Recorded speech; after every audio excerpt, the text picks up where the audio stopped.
Hello, my name is Jeremy Barnes, and today I am going to do a review for Black Panther Wakanda Forever. Um, this will be a non-spoiler review for the beginning of it, and then after I discuss my non-spoiler thoughts about the movie in terms of each of the categories, like the story, the characters, the costumes, the set design, music, and all of that.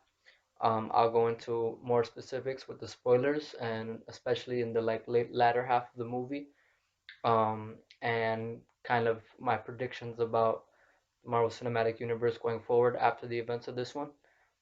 Um, so first, I'm gonna start off with just kind of a general review or my response to the movie, like what I thought about it. And I would say that this was a very great movie to close out Phase 4 of the MCU with, and it was a great tribute to the legendary Chadwick Boseman.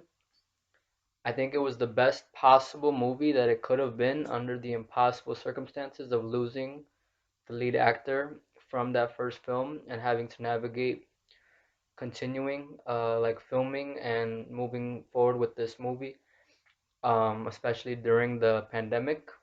Um, and I would say that this movie does so good of a job that it even gives the first movie a run for its money in terms of like which is a better film overall. Um, and at first I wasn't sure. Like I thought maybe this one I did possibly like more than the first one, but after thinking about it a little bit more, um, I was like, no, I still do like the first one better. Um, I think it's a bit of a tighter story, and the movie's just like not the same without Chadwick as T'Challa. I think they do a really good job navigating that, not having him here in this one. But like T'Challa is Black Panther, and Chadwick embodied that character like perfectly. And he was like the spirit of Wakanda. So without him, you definitely feel that. But I think the movie does manage to make you feel it in a way that it's not like distracting and it actually adds to the story because the story kind of spawns off from that. Um, and yeah, just hats off to everybody involved who managed to make this what it was because it was spectacular. So now I'm gonna go into the specifics. So I'm gonna start first with the story, which I kind of touched on briefly. And I'll say that this is a story of loss and how we as humans continue living life after a loved one that was very near and dear to us has passed away. And it's depicted through all of the major supporting characters from the first film, um, and their like basically response to T'Challa's absence and just everything else going on in this movie. And it really makes it a true ensemble film, which was not the case for the first movie. So because of that, there's an inherent difference from the first one to this one, and I think it works in the movie's favor to be like that. Um, and like literally everybody who was just kind of in the background in the first movie, they literally got to shine in this one, like almost as the protagonist. But if I was to say that if that there was a lead, I would say that the lead is Shuri, who everybody kind of expected would be the new lead of the movie, because in the comics she became Black Panther for a time. So myself and a lot of others were expecting her to take up the mantle of Black Panther in this movie and become the lead. And while she doesn't become Black Panther for majority of the movie, it is her personal journey throughout the film that is the one that we do follow most closely.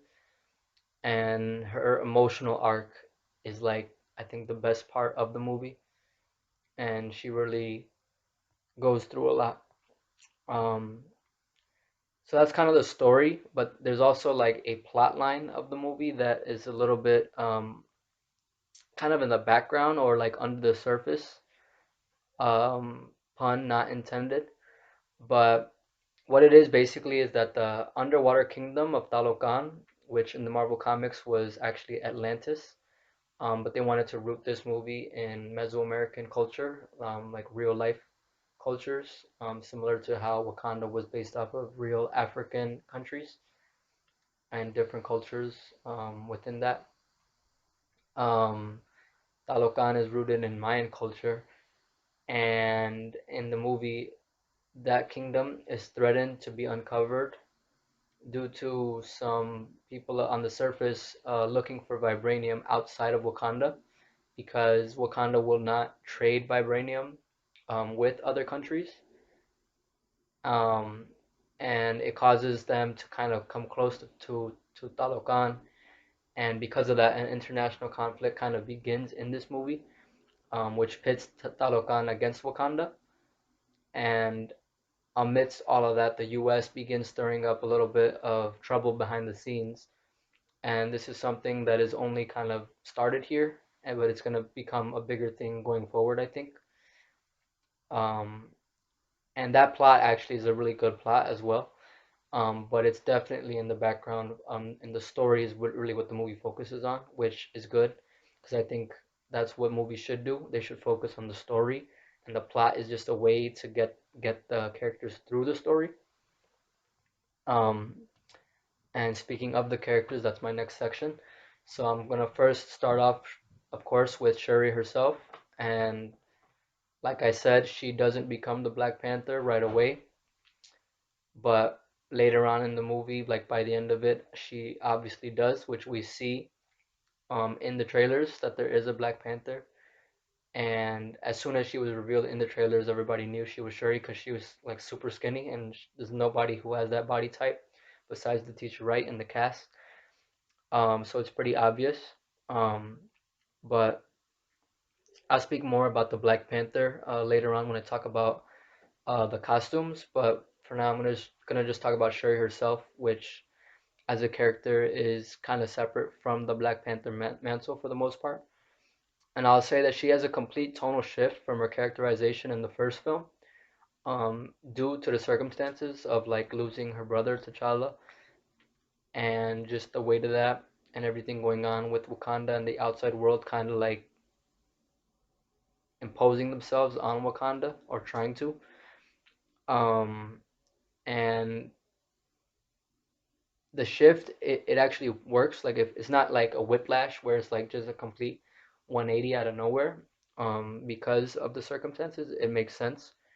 Um, but there's this line early in the movie where Shuri says that she doesn't really want to think about Wakanda because I mean about T'Challa because every time she does, she she gets the urge to like burn the whole world down and everyone in it.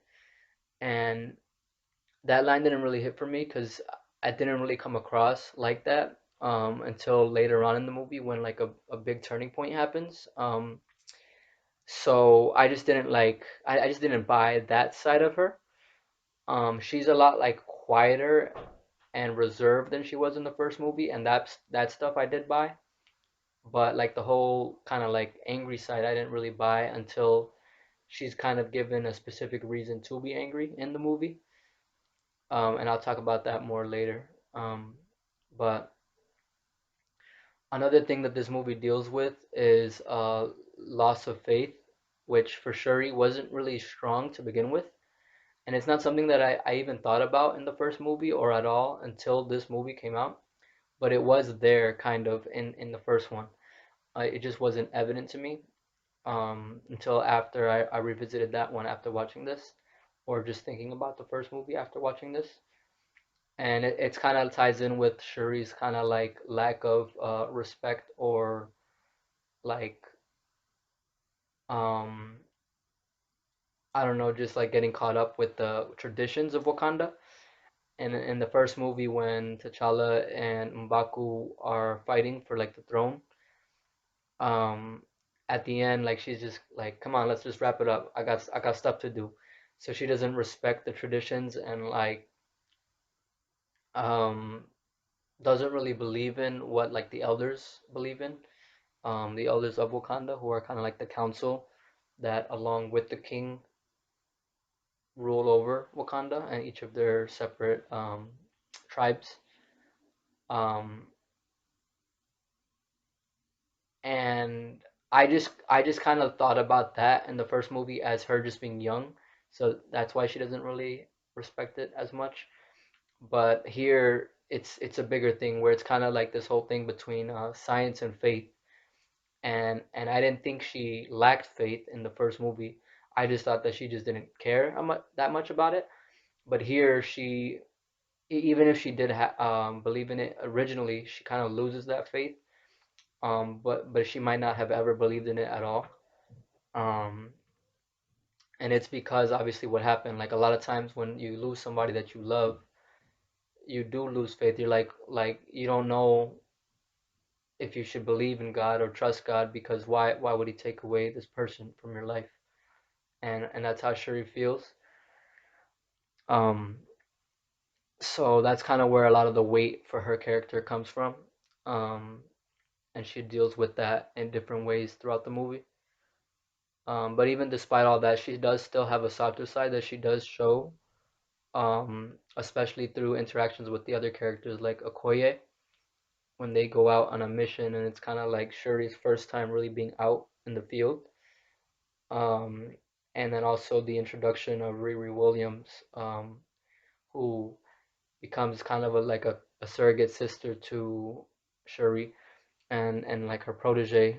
Um, but I'll talk more about her later. The next character I want to talk about is Queen Ramonda, and she is very regal, very composed, and I'll say that Angela Bassett conveys a sense of immense weight underneath that regalness.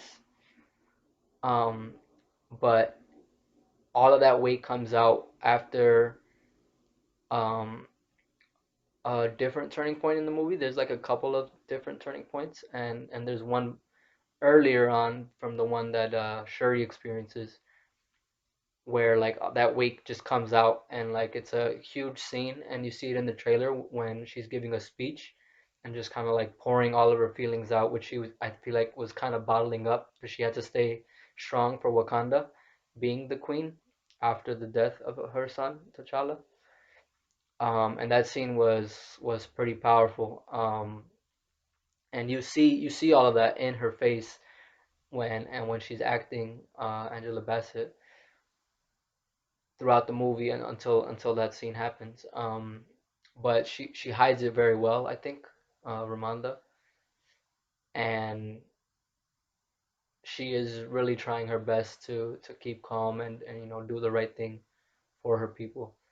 Um, but I'll say after the turning point happens, Ramonda kind of doesn't really think deeply as a queen, and she thinks more of her responsibilities as a parent because throughout the conflict of the movie something happens and her response to that I feel like kind of jeopardizes Wakanda. So it's very like touchy subject matter. Um, but I will say like I don't think she made the right decision in the heat of the moment. Um, but I'll talk about it more later on in the spoiler section. But Angela Bassett did a great job. And definitely kind of stepped up a lot from the first movie. I still feel like I wish we would have seen a little bit more of Ramonda than we did see, given her bigger role in this movie. But I feel like she's one of the characters who didn't get as much to do as some of the other ones. Um, so I was left a little bit disappointed about that. It's one of the very few things, if any, that I was disappointed by. Um, but the next character I'm going to talk about is Namor, and he's somebody who I was not disappointed by at all.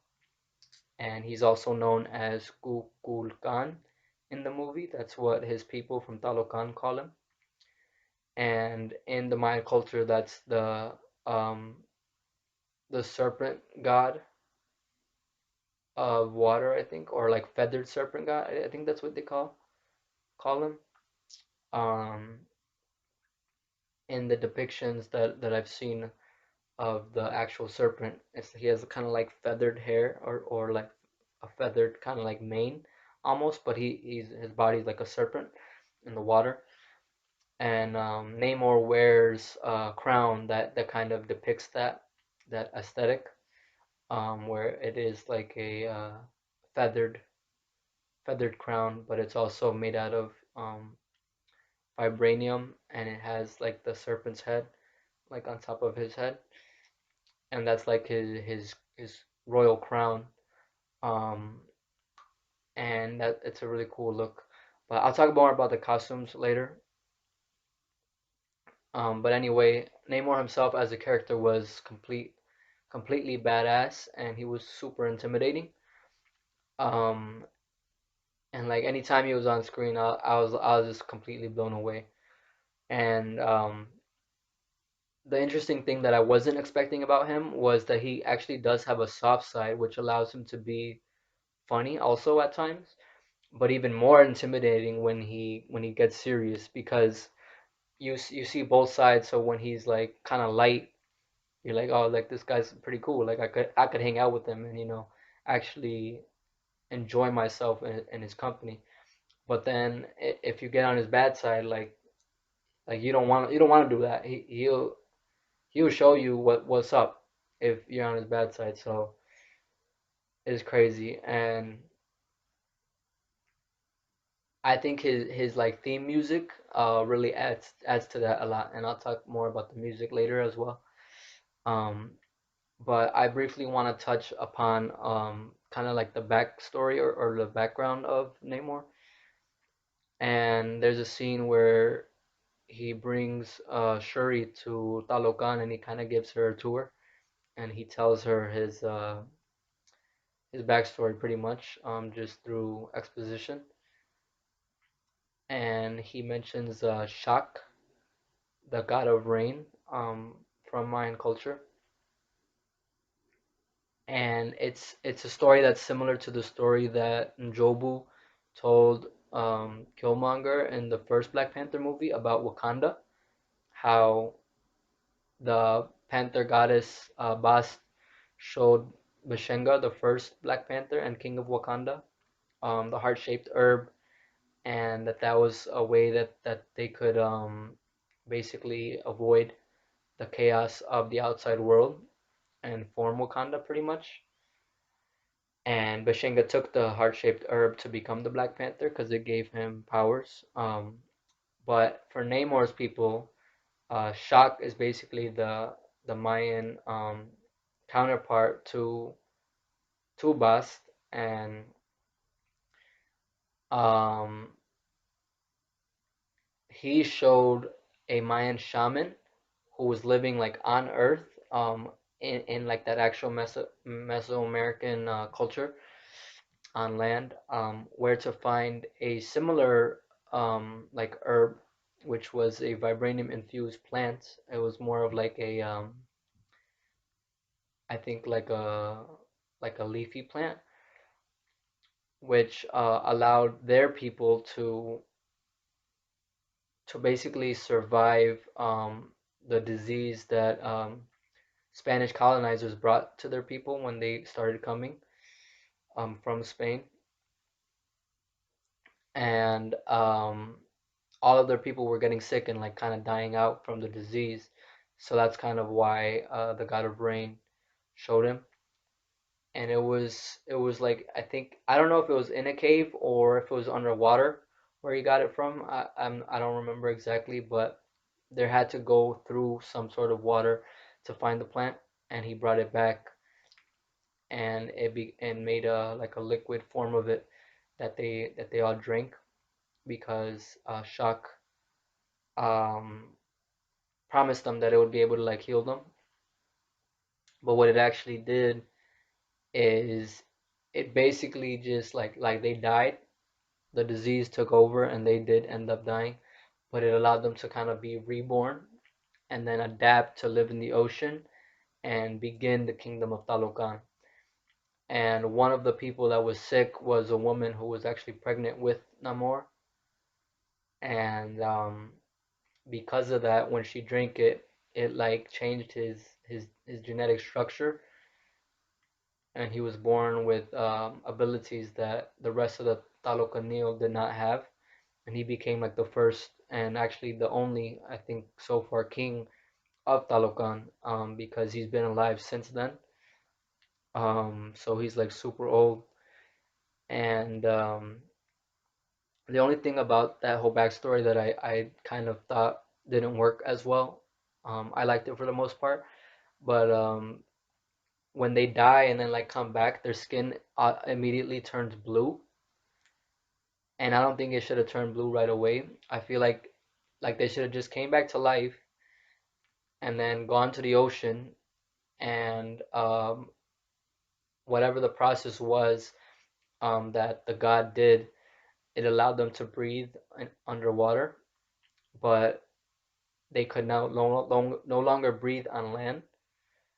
Um, but I think that going underwater and over like years and years and years, they should have adapted, and because of being in the dark depths of the ocean, that's why their skin should have turned blue, but it just turned blue right away. And the way that it happened, it was just kind of like kind of funny, a little bit maybe even cringy. I would be okay saying like that. I don't think that goes too far. So it just kind of made it a little bit less believable. Like it's already a very unbelievable situation, but I feel like that made it even more unbelievable, and it would have been a little bit more natural if they did it through adaptation, how you would normally actually see something like that happening in science. Um, and I feel like their coloring should have been reversed from how it works in the movie, because underwater they actually have skin like regular skin like humans, but when they come out of the water, their skin turns blue. And the science of it, I think, is just like kind of the way that the sun or light reacts to their skin. Um, but I feel like it would make more sense for them to be blue underwater because of the lack of light. And then when they come on land, they look like humans, and then they could blend in for that, or like in that way.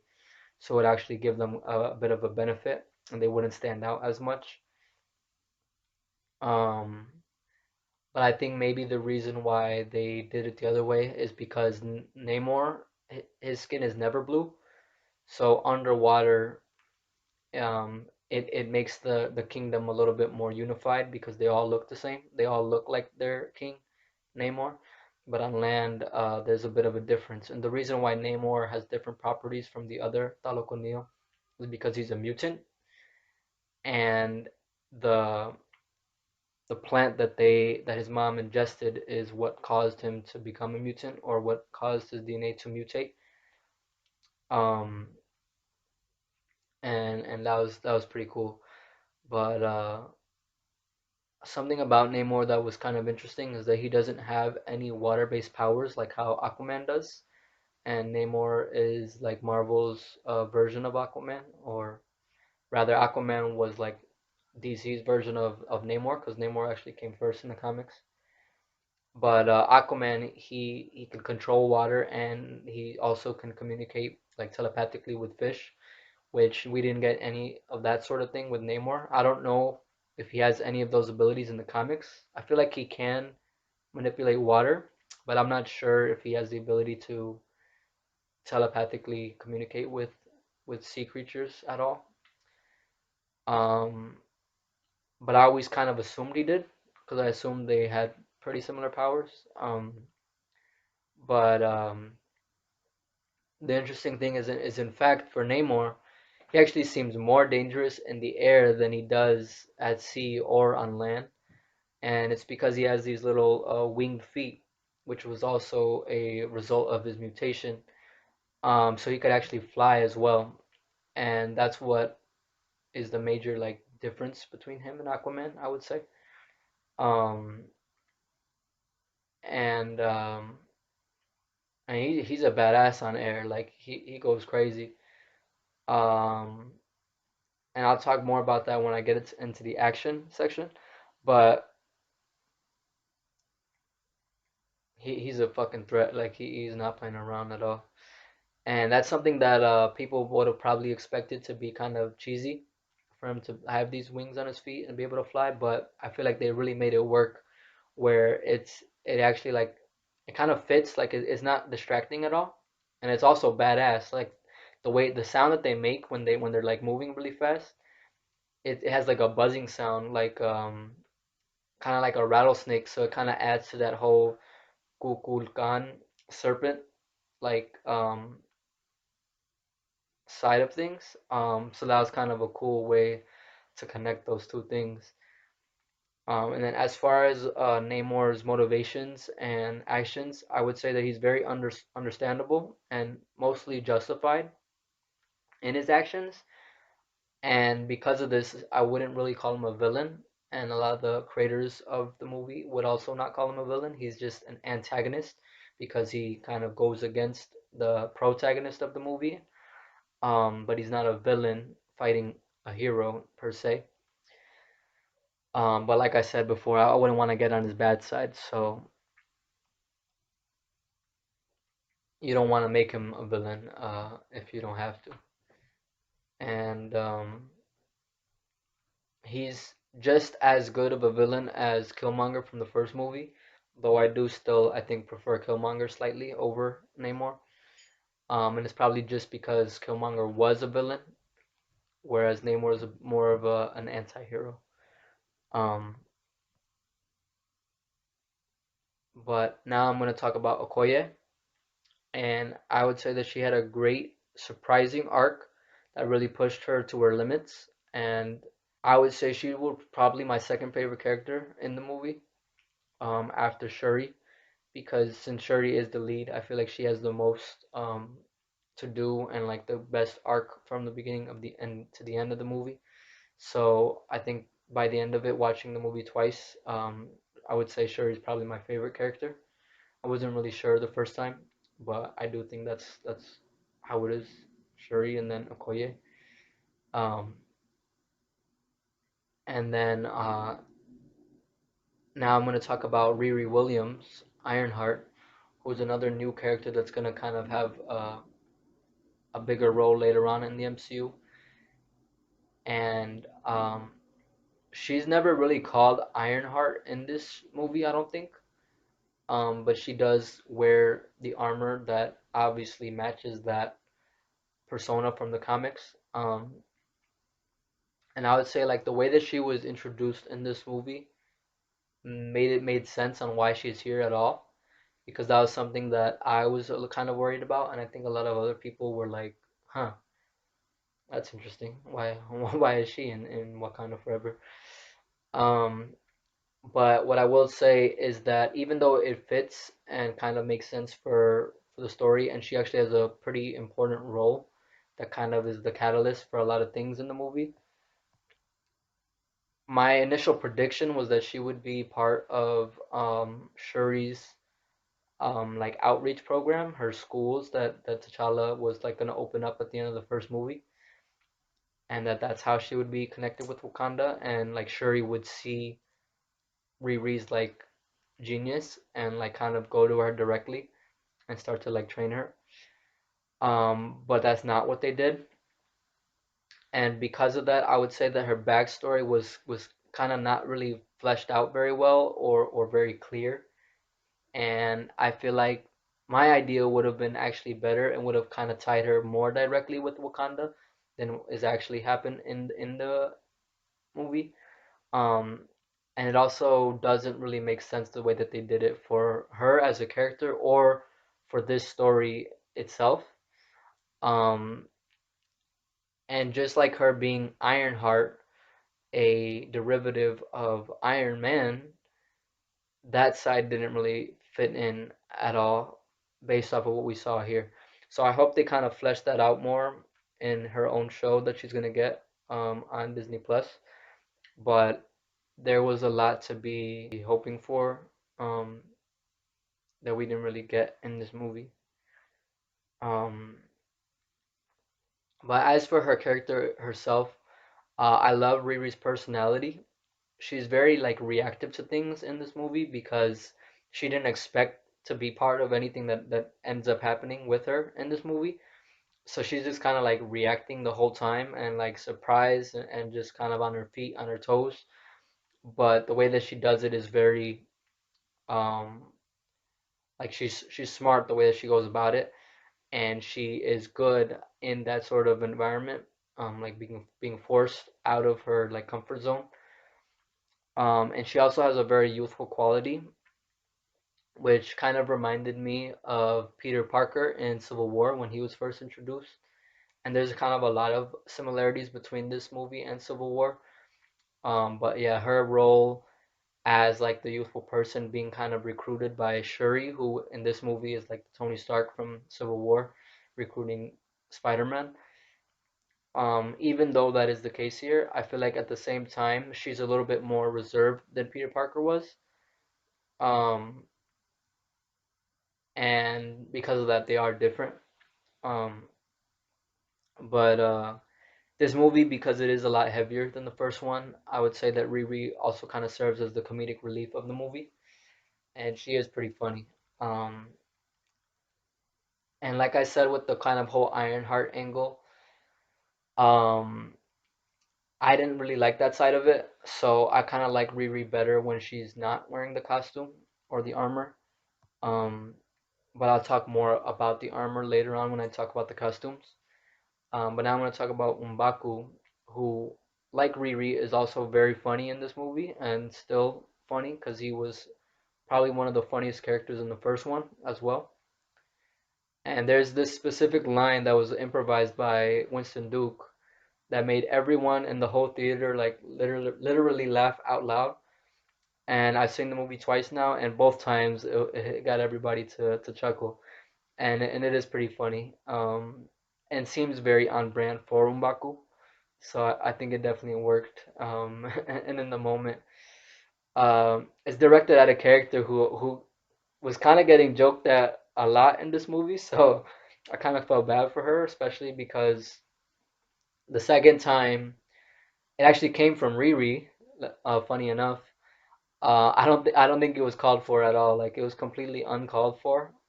But I think it was just to kind of point out something that we might not have noticed otherwise.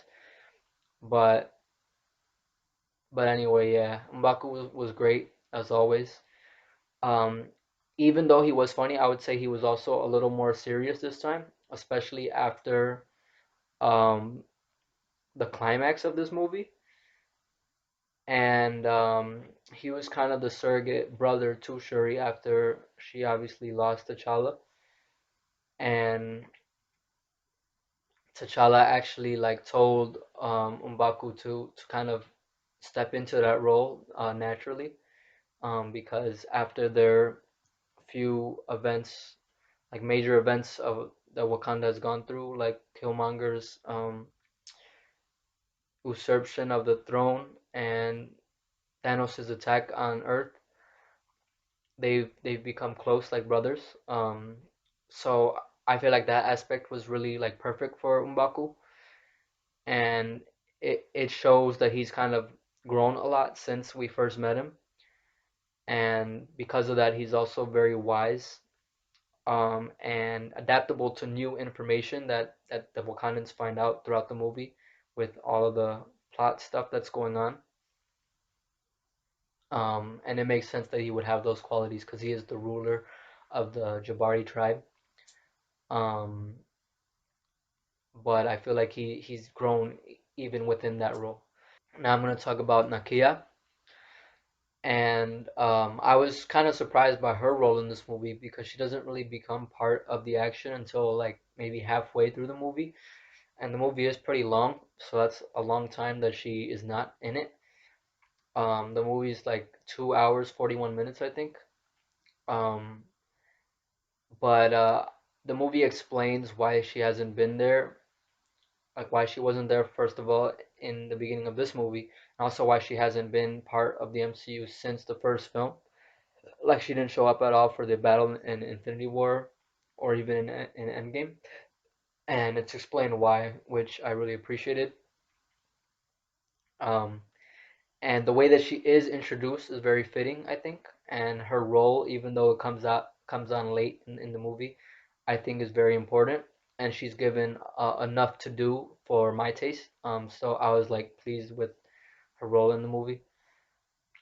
But what I will say is that at one point during kind of like the climax when a lot of stuff is happening, she makes an odd choice that I feel like could have been done differently. And I don't know if it's really in line with her character to do what she does, or rather not do what she does. But I'll talk more specifically about what that is later when I go into the spoilers. And that kind of like turned me off a little bit from the movie and just from her arc in the movie. But it was not something I really thought about too much until I watched the movie the second time. But it does kind of make a big difference, not just for her character, but kind of for the movie as a whole. Um, so yeah, I'll talk about it later. But the next character I want to talk about, the next two actually are Namor's like right hand and left hand woman and man. Um, his like two second in command, pretty much. They're kind of like a duo where I don't think one is necessarily above the other. They just have kind of different roles within the same kind of like ranking. But the first one is Atuma, and he's like the male hand to Namor. And he was badass, man, and he was definitely like my favorite new character in this movie. And he is more of the muscle to Namor, being his like second in command. And we didn't really get to see his personality outside of combat, because of that. But within combat, like he was a badass too.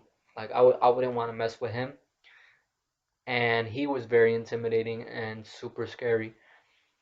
Um, I feel like we got to kind of see more of him than Namora, who was the second character, and she's Namor's right hand woman. Um, and because of that, I would feel like I was a little bit just underwhelmed with Namora. We just didn't see enough of her to for me to like really care as much about her as how I do about Atuma. And she's a little bit more brains than brawn, whereas Atuma, like I said, is more the brawn. Um, but I feel like Namora might kind of be like the general of the Talokan army, and Atuma's just kind of like the big dude who's kind of like leading that almost. But Namora does uh, get into combat herself as well. But the reason why I feel like she didn't get as much time to really get a spotlight on her is because I don't feel like she ever had a one-on-one fight with anybody. And like how I said earlier with M'Baku, he also didn't really get any action in the movie as well. I feel like it would have been cool to have M'Baku, the big dude from Wakanda, fight Atuma, who is the big dude from Talokan. Them two should have fought, but Atuma, the whole movie is just like basically rivaling with Okoye. But I feel like they should have had one fight where he fought somebody else, and it would have been M'Baku, and they could have had a fight with Namora versus Okoye, and then that would have been like the perfect way to give M'Baku a slightly bigger or more to do role, and also bring Namora up to the spotlight too, because I'm sure she would be able to hold her own against Okoye. I feel like Okoye might still outmatch Namora, whereas Atuma was like the big boss and he was always had the upper hand over Okoye. So I think that would have been a really good way to have everybody do a little bit more and get more time to shine. But um, even despite her not having a big role, I did think Namora was pretty cool, and I definitely want to see more from her in the future. But now I'm gonna go into Io, who I feel like is basically like what Atuma is to Namora, if Namora is like the general of the Talokan. Io is like the first major person from the Dora Milaje who's like second to Okoye, where Okoye is the general, but she's Io's kind of more on the front lines, kind of away from Wakanda. Um, Whereas Okoye might be kind of more directly involved in Wakanda. Um, but Io has appeared in all of the Wakanda projects, I think, since Civil War. Like she was the one that was with T'Challa when he went out of Wakanda to the United Nations meeting with his father, and was there like side by side with the Avengers. And she had that famous line from Civil War to Black Widow, where she was blocking T'Challa's path to the door of his car, and she's like, "Move, or you will be moved." She's the one who said that, and she was in Black Panther. I don't know if she had that much to do in that movie, but she was definitely there, and I think she did have a speaking role. And she probably showed up in Infinity War and Endgame in both of the like major fights, but I don't. She might not have spoken at all. But before this movie, she also appeared in Falcon and the Winter Soldier, and she spoke in that one. And I think that one she had a bigger role, where she got to shine and not just kind of be there amongst Okoye and the rest of the Dora Milaje. Um, but I always liked Ayosha. I think she's badass. But here, once again, she's kind of overshadowed by Okoye, so she wasn't really given much to do on her own. Other than introduce her love interest, who is the next character I'm going to talk about, and her name is Aneka, and she's a feisty warrior from the Dora Milaje, but she kind of goes against tradition, similar to Shuri, and a bit rebellious in her actions. And she kind of has an argument throughout the movie with Okoye, where Okoye is very like by the books, traditional, everything, and the Dora Milaje are like basically their weapon of choice is a spear. But when we first see Aneka, she's not using a spear. She used two like kind of like energy blades that the Shuri made for her. And Okoye is like, "Yo, where's your spear at?" And Aneka's like, "We don't always need to use a spear. We could use other stuff sometimes." So I like that aspect of having a Dora Milaje member kind of be different from everybody else and kind of stand out. Um, and that's probably why Io is in love with her. But she even says like, I told you not to bring those, because Io is more traditional as well. But I also did like Aneka, what we did see of her, but just like Namora, I was kind of left the movie wanting a little bit more from her because she didn't really do enough in the movie to leave a big impression on me. So of the new characters, she's one that I kind of don't really care much about, which was a bit, um, underwhelming. And there was just a lot of characters in this movie. There's a lot going on, so it makes sense that not everybody would have the time um, to like really shine. But I don't know. I feel like they could have probably cut some characters out who, like I said, didn't really have that moment, and they could have just saved them for later, where we didn't feel wanting more, and maybe we would have had more time to focus on the things that were necessary for this movie. Um, but anyway, the last character I'm going to talk about is Everett Ross, the one white character that returned from the first movie. And I'll say that he is probably like the most boring part of the movie, but at the same time, the biggest connection to the future of the MCU. And because he was like a central character in the first one, it makes sense that they would bring him back. But I don't know how important he really was overall. But obviously, being part of the CIA, he was part of that side of the story with the plot, and how the military is kind of like causing a bit of trouble for Wakanda. And he's basically served as the unofficial liaison between Wakanda and the US government. But he, interestingly, was kind of more on the Wakanda side of things and supporting them more than giving up information to his government, the US government, um, because he was basically trying to keep the rising tensions between the US and Wakanda down. But he kind of struggled doing that from both sides because Wakanda wasn't telling him enough, so he just didn't know what exactly was going on with them.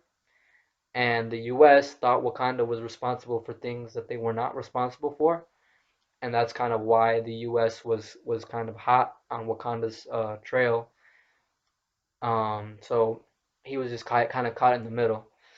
But I think the way that his story is going to connect with the larger MCU, I think is going to be interesting. And it was interesting when I watched the movie, even the second time. But there's a bit more involved that I'm going to talk about later when I get into the spoilers. Um, but I will say that in the first movie, I think he fit more seamlessly, and it worked better in that first movie than he did in this one. Um, Even though there were some stuff, some parts of it in the first movie that were like a little bit questionable, but that's a whole different conversation and a whole different movie, so I'm not going to go into that. So now I'm going to talk about the next section, which are the costumes. And I felt like the costumes would be a good thing to kind of follow up the characters with because the characters and the costumes are directly related. So I'm gonna kind of go like in the same order, I think for the most part, with the costumes. I'm not gonna mention everybody's costume, only the ones that like were really important or stood out. And I would say that the costumes in this one were mostly great, but some didn't stand out as much as they did and for like all the characters in the first movie. But now I'm gonna talk about Shuri's Black Panther costume, which I thought was great.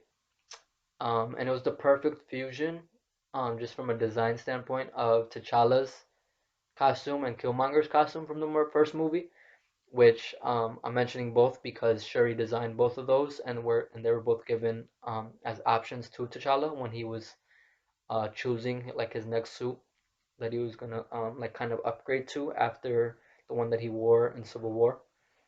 Um,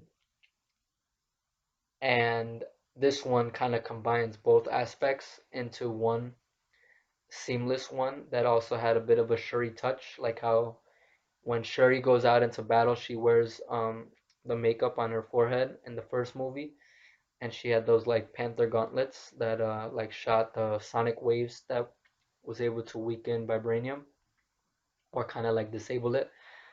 Um, which I think she also incorporated into her Panther suit. But the Panther suit has like built-in vibranium beads on the mask.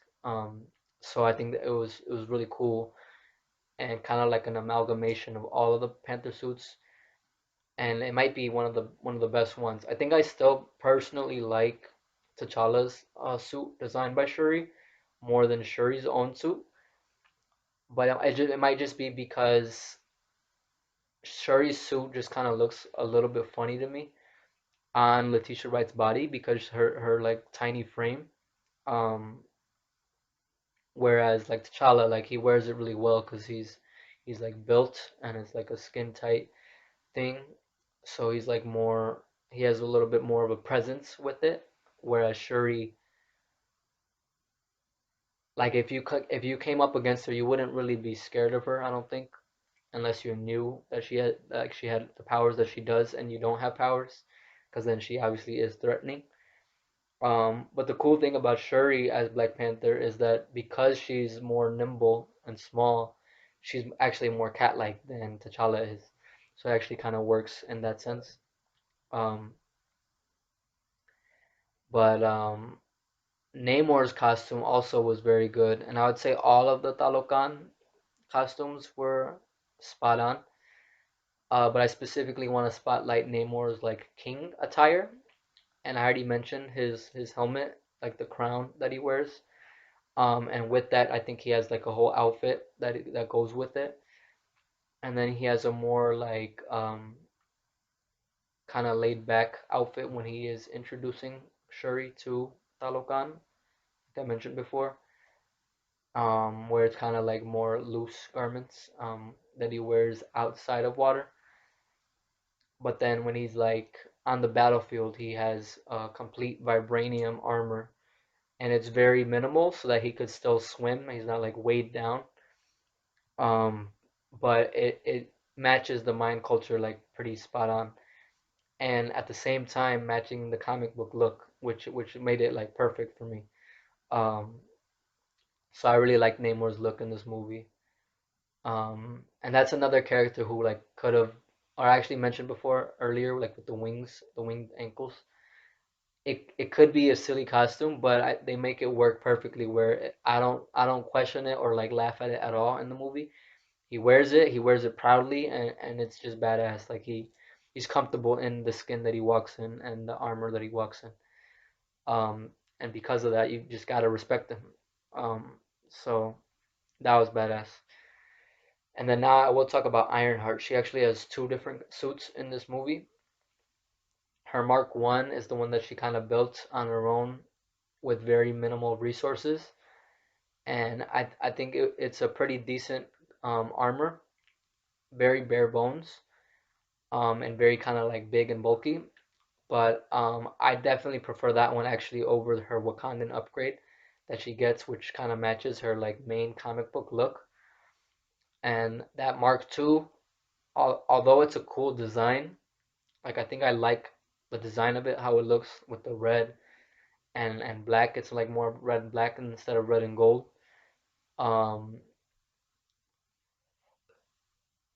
I feel like it's a bit distracting and doesn't make sense for her to actually wear those colors in Wakanda. And also, just like how I said, where she doesn't really tie that much to Tony Stark. So I don't even know why she would choose those colors, other than the fact that her technology is clearly designed or like based off of Tony Stark's technology. So that's really the only reason why she would use that. But she doesn't really seem to have any direct connection to Tony Stark or even be like very admiring of him. So I don't know why she chose to use this like design and colors and all that. So like I said, I hope it's explained more in her show. She does go to MIT, which is Tony's school, and in Civil War he had that like grant that he did, and it might be something that Pepper Potts continued after his death, and he's continued I guess since Civil War until his death.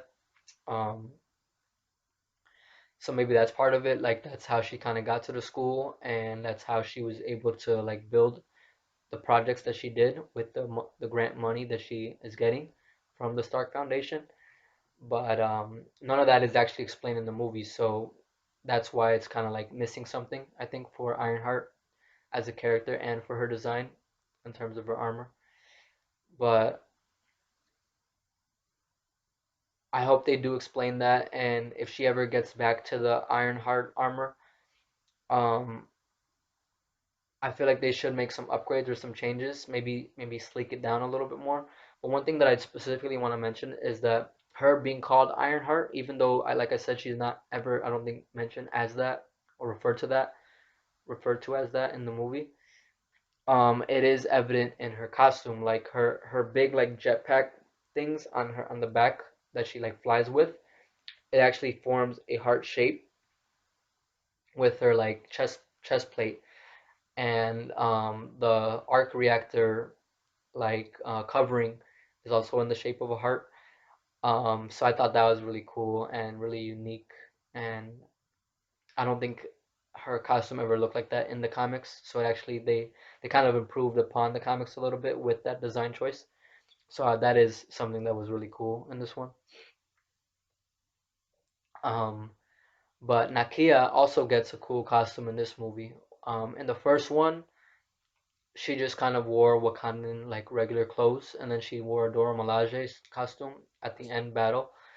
But here she gets her own suit, which uses the River Tribe colors, which is where she's from.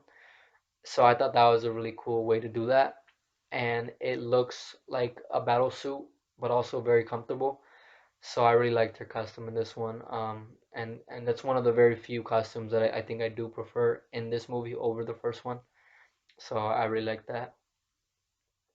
M'Baku also had a slight change, and I would say that his costume was decent, but I actually prefer his costume from the first movie over this one because this one kind of adds an actual like gorilla face on the like torso armor, which just looks kind of weird to me because I thought like he's supposed to be the gorilla, not wearing a gorilla, even though like I know the fur is I think gorilla fur that they wear, the Jabari tribe wears around their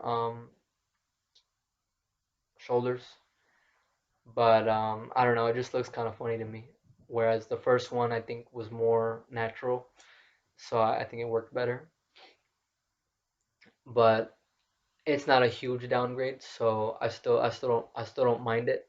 Um, but yeah, and then Atuma I think looks really badass.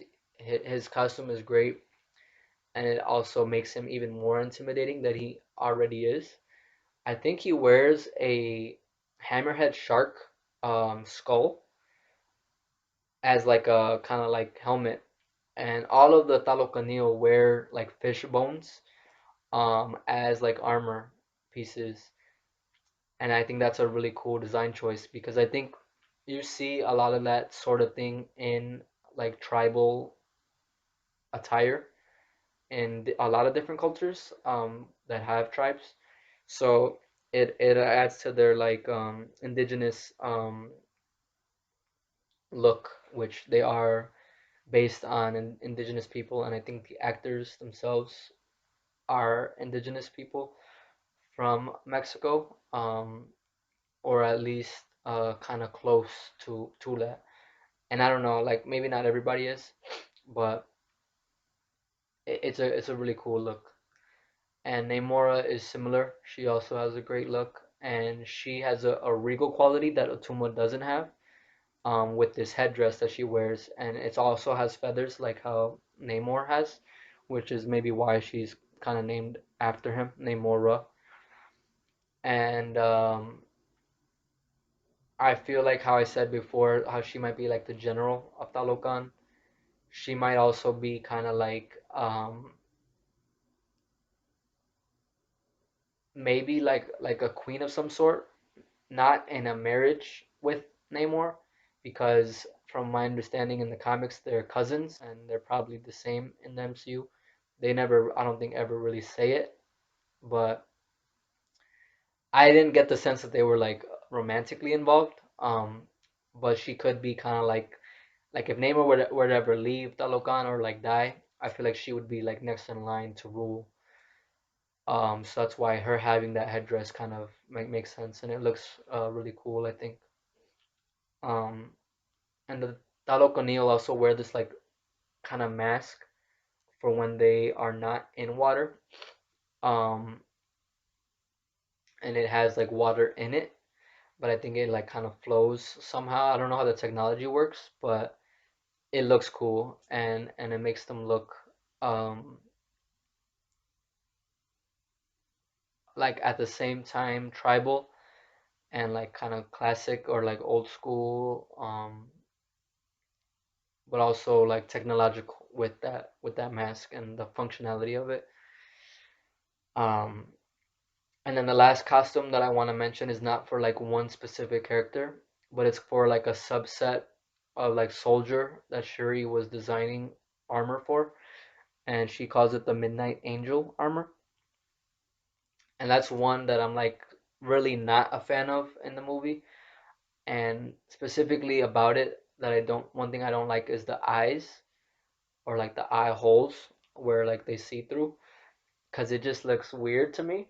Um, and I don't think it fits very well with all of the other Wakandan tech and looks. Um, and it has this weird like fake hair that is attached to it, like on the back. I don't know what the purpose of it is for. Like I don't know if it's supposed to be hair or if it's supposed to like help with the aerodynamics because the suit could actually fly. But it doesn't make sense because neither of the people who actually wear it even have any hair. So it just looks weird and I don't think it makes sense like I said. And a lot of people have been comparing it to like Predator armor, and I definitely see that connection, but it doesn't look even as cool as Predators do. And a Predator look would actually be more in line with like Wakandan technology and outfits than this is. And the weirdest part about it for me is it actually feels lower tech than the other Wakandan technology. And color of it is blue, which normally like blue is my favorite color, so normally I would like that, but I feel like the blue of this armor is too bright, and like I said, it doesn't match with any of the other Wakandan outfits, so it's just kind of distracting. And this is one of the very few times where I actually kind of agree with Okoye, where Okoye says that it's ugly, and I think it is kind of ugly, and I understand why they did it because it's something that's in the comics, but I feel like they should have changed it from the comics because it just doesn't work in the movie. Um, so if they ever use it again, which I'm assuming like they probably will because they're not gonna just introduce it and then disregard it. I hope they make some changes to it, where they can kind of fix those aspects. But I'll actually kind of talk about the Midnight Angel armor a little bit later when I go into another section of the review. Um, but I'm gonna move now into the set design because I kind of wanted to mention all of the things that the first movie won an Oscar for because I feel like this movie should not only be nominated again for those same categories that it won last time, but also possibly win again. So the first one was the costumes, where I feel like they might not win because, like I said, some of the costumes don't really hit as well. Um, but they should at least be nominated again. But the next one is the set design, or in the actual category is called production design. And I'm gonna talk about like a few of the different locations that have sets. I don't know if this first one is considered like a set that was like built or designed, but it's at T'Challa's funeral, which we see in the trailer. It's like in a kind of like very clean like dirt area. Like it's not sand, it's like dirt or like mud, but like a very clean mud. Um, Almost like kind of a clay texture and like coloring to it. And there's a structure that has like I think two of the first rulers of Wakanda, I think. They never say who they are, but I think one of them is Bashenga, and then there's a woman who maybe was his successor ruling Wakanda. So Wakanda maybe did have another female ruler in the past, or she could just be like Bashenga's wife. I don't know. Um, but that's one structure that I think was probably built for the set design, and that whole scene and scenery was very beautiful. And in T'Challa's funeral, we do see his coffin, and his coffin is made out of vibranium, and I think the coffin was very very cool and very regal, very respectful. I think he has, or he like does the Wakanda Forever salute in the coffin, but he's holding the shield and his spear that he used in the fight for the like title of being king of Wakanda. So that was kind of cool, and the whole ceremony was beautiful, I think. I actually missed it the second time I watched the movie, unfortunately, but I did see it when I watched it the first time, and I think it was a beautiful, gorgeous scene. And that's another thing that about the costumes. Like during the funeral, everybody in Wakanda wears white to kind of honor their fallen hero and king, and it's just a way to honor those who have died in this culture. All of that was just beautiful from top to bottom. The set, the clothes, the environment, the the ritual itself. They had um they had a Wakandan ship come in, and then they had to like do kind of like a loop, like almost like an infinity symbol, because like Wakanda Forever, infinity goes on forever. Um, and then they actually beam up the coffin into the ship, and then I don't know what they do with it from there. I'm sure they have like a cemetery of some sort where they bury their dead. So they probably put it there, or they could possibly send it to space, like how they do in Guardians of the Galaxy, for the Ravagers. It's not clear, but either way, it was a beautiful ceremony, and the set, like I said, was awesome. The next set that I want to talk about is Riri's lab, which is very different. It's not in Wakanda, so obviously it will have a different look, and it's very do-it-yourself, which is very fitting for Riri's personality and her resources or lack of resources that she has. And it just makes sense for a genius scientist in college who is not rich like Tony Stark was, and she has stuff all over the place. She has her computers that are just kind of logged in, but she does have encryption that she says, and her Ironheart armor is just like up in a like warehouse, and it's just I don't know. It works, I think, perfectly, pretty much for her. There's not really much else to say. It does the job in terms of the set design. Um, and I do like that Riri's car was red, which is like well, maybe where she kind of gets that color from. Maybe that's just her favorite color, and that's kind of why her Ironheart suit ends up being red. Um, but yeah, that's all I'm gonna say about that. There's also a part in the movie where the characters go to Haiti, and that's actually where we find Nakia, and the set there. There's like a school, um, is simple but also beautiful. There's a lot of like greenery and plants, like the children at the school there. They plant their own food and stuff, so that's why there's a lot of greenery there. It's very beautiful. I didn't really like notice like the outside or the design of the building at all, but I'm assuming it kind of matches very closely with structures that you would see in Haiti. So it was good for that reason, if that is true. But the major thing that was added in this movie from the first movie is obviously the sets in Talokan, and there's a couple of different ones that I want to talk about. The first one is an underwater cave where the characters go, and it's one of the places where the Talokan need to use that mask that has the water in it so that they could breathe because they could no longer breathe um, oxygen in the air. Um, and that cave is gorgeous. It has this blue lava like kind of flowing through these like little icicle things that are not icicles, but they're like part of the like mountain structure that it's in because it's a cave. Um, and it has like this bioluminescence that is really pretty to look at. And there's this one wide shot when the characters are walking that it really like looks really good in.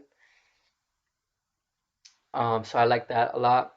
And then when we actually go in the underwater part of Talokan in the capital city, that is very different, where it's very high tech, whereas the underwater cave is very like natural, low tech. The city itself is made out of vibranium because the Talokan, like the Wakandans, have a large access to vibranium. But it also has this like Mayan pyramid, so it has that Mesoamerican Mayan culture integrated into it, with some natural, I feel like stone structures. So it's not all vibranium, where like a lot of I think Wakanda is probably. Um, but I think it might be similar, where like the Wakandan capital, um, where we see like the throne room and all that. All of that is vibranium, but I feel like maybe some of the more like residential areas are not made out of vibranium. I'm not sure, but yeah, it's really interesting and really cool how the city is like underwater. And it's different because they obviously, because they started on land and went into the water, is different from like Atlantis from the DC universe, where that was a city that was on land, but then because of the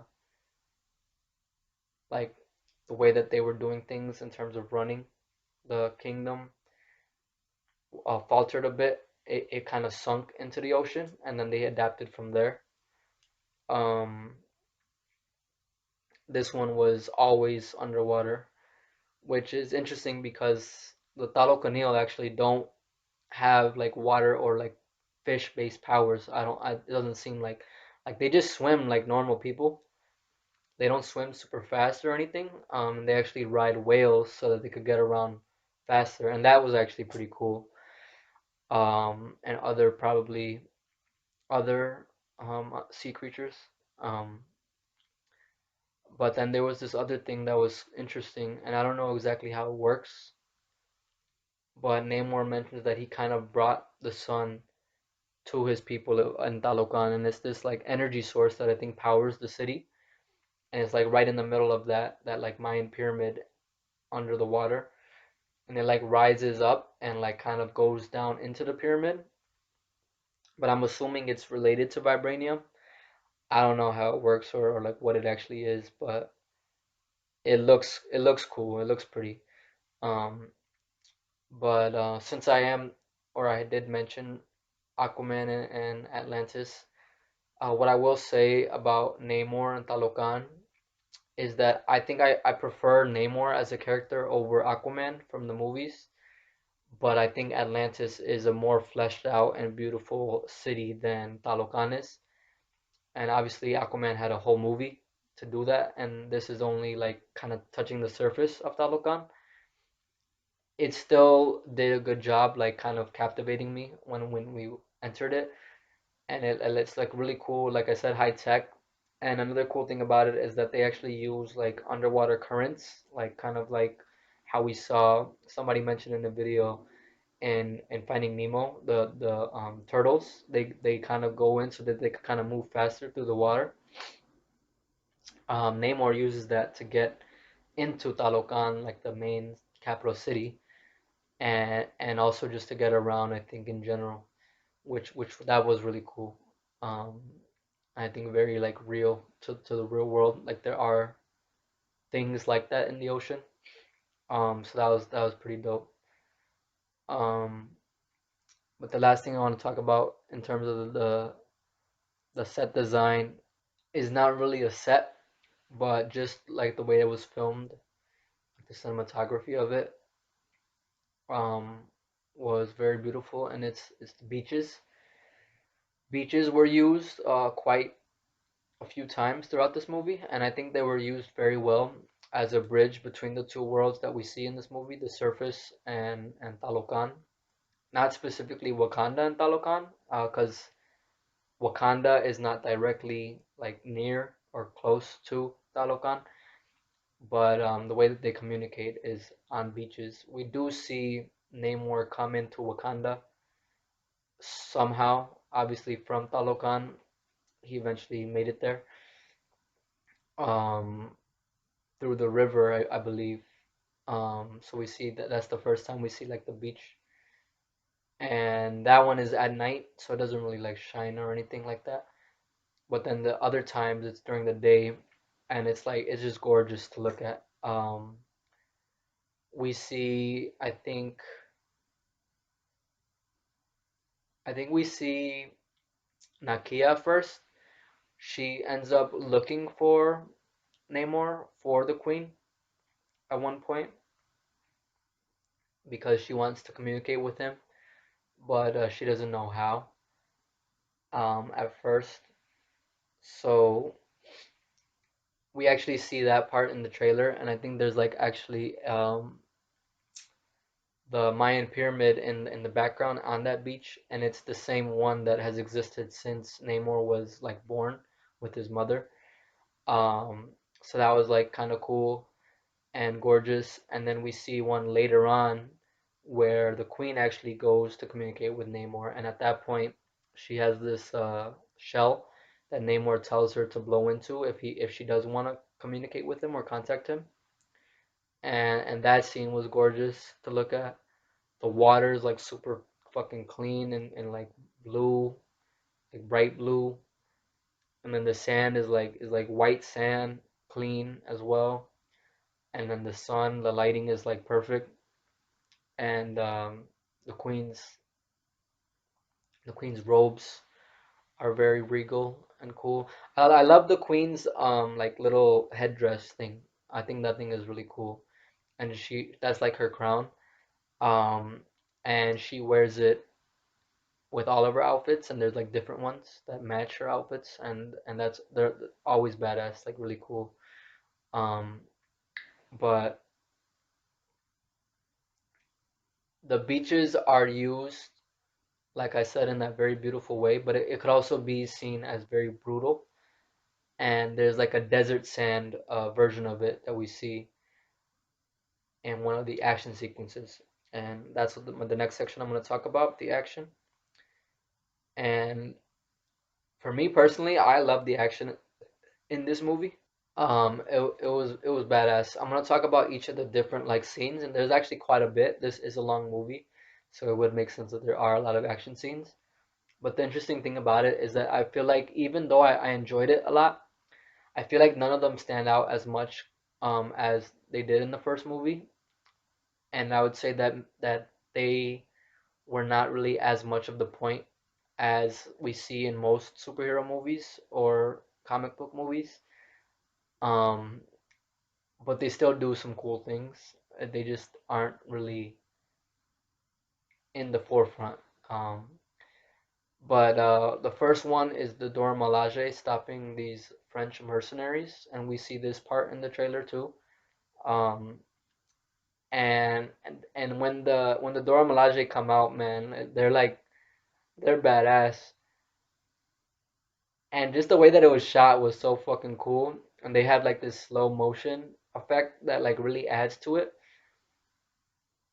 And it's not only badass when like for the Dora Milaje, but it also makes the queen look badass because it's kind of like slightly juxtaposed with the queen making a speech at the UN representing Wakanda to the world stage because Wakanda is a public thing now, like a country that other countries know about. Um, but like I said before, Wakanda doesn't want to trade their vibranium, so the UN meeting is about that. Like that, it's not really fair of Wakanda to kind of hold that from the world because they could use it for, things to help other countries out. But the argument that the other people are making at the UN is like a very bad argument and kind of proving to Wakanda why they shouldn't share it. It's that that vibranium could be like a threat where Wakanda could be seen as a threat to other nations because one, it can't be picked up by metal detectors, so they could just go in anywhere that they want, and if weapons are not allowed, they wouldn't know unless they physically searched the Wakandans any place that they went because they are not picked up by metal detectors. Um, but is juxtaposed with the mercenaries, like what their true intention is, their goal is to get Wakandan vibranium to use for weapons themselves. So they're arguing kind of like how people do when somebody's cheating and they blame the other person who they're cheating on of cheating. That's what basically the French are doing in this movie. They're saying like you can use this to cause problems because you have these weapons that you could bring in, but the French want to get vibranium to make it into weapons. So Wakanda's like, nah, you guys are dumb as hell. Fuck you guys. And the Dora Milaje take these guys out and they bring them to the fucking UN meeting and like put them on blast, basically the French. And they're like, here, your fucking dogs. Next time you won't be so merciful. Like if you fuck with us again, we're gonna kill them next time. So you guys better make some better decisions, man. And the queen, like when she's talking, like it has that fucking regal power to her. She has that regal power. So, like I said, it makes the Dora Milaje look badass, and it makes the queen look fucking strong and powerful and badass as well. So that was a fucking great scene. I love that opening. Um, and then a little bit later, we see the first introduction of the Talokan in the movie, and it's a different group, the U.S. Navy SEALs and the CIA, who are also looking for vibranium, but they're not looking for it like directly from a Wakandan outpost like the French were. They're looking for it elsewhere outside of Wakanda, and they actually get close to some, but it's vibranium that is part of the Talokan kingdom. So because of that, the Talokanio basically like fight back so that they don't get closer, and they kill everybody on the fucking ship because there could be no survivors to know about them.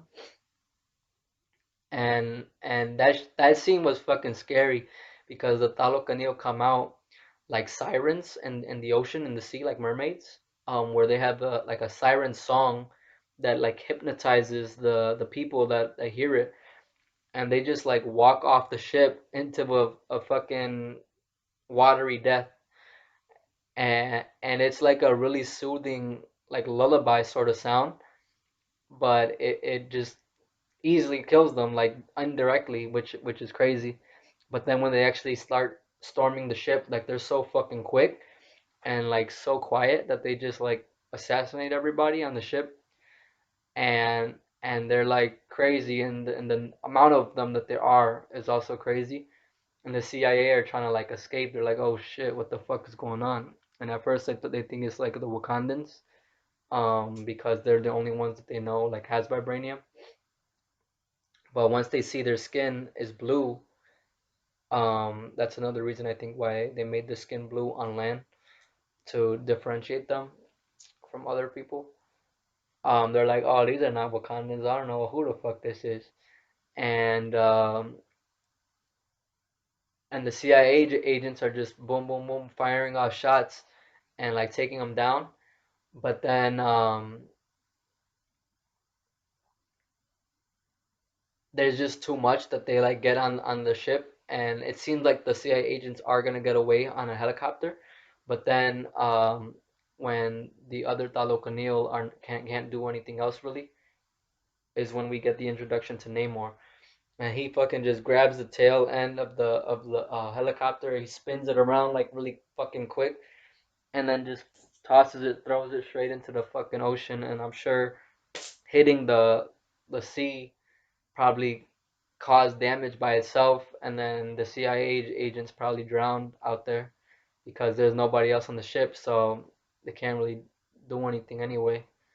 Um, and we just see Namor in the sky, and like the lightning flashes, and we kind of just see his silhouette, and that scene was dope, and it kind of added or like had a sense of like a thing of legend where like sea men from throughout history have come into contact with the Talokan, and nobody has been able to live if they have, because they just kill everybody because their whole thing is that they remain secret. But if there were people to have lived and come across them, that would be like a sea legend. So it was really cool, and it kind of added like to like the mythology of Namor or Kukulkan, and we hear more about that later when Nakia goes to look for him. Um, from the actual Mayan civilization from Yucatan. But yeah, that was a really cool scene. I think it was cooler for the Talokan as people than it was for Namor, because Namor was, like I said, just kind of like in the background. But it did show kind of his power a little bit. And then I think the next major action sequence was this Boston escape from the CIA. So at MIT, which is in Boston, Massachusetts, or not in Boston, I think it's actually in Cambridge. But I don't know if that's near Boston. But anyway, um, that's where Shuri and Okoye kind of interact or meet Riri Williams. But as soon as they get there, the CIA are like on their tail, and the way that she gets involved in the story is basically that she built a machine that is capable of finding vibranium, but Shuri didn't know that her professor used it to sell to the government, basically. And that's kind of what starts the whole thing of like the US and the government world powers kind of coming into conflict with Wakanda and Talokan. But that's why Shuri goes to find her, and that's why the CIA are also trying to get to Riri. So they start a chase where the CIA is chasing them, and they're just trying to escape. And it's a vehicle like chase, similar to the Korea chase from the first Black Panther movie. And this one was super exhilarating, and I actually think I prefer it over that Korea chase, which was also really good in the first movie.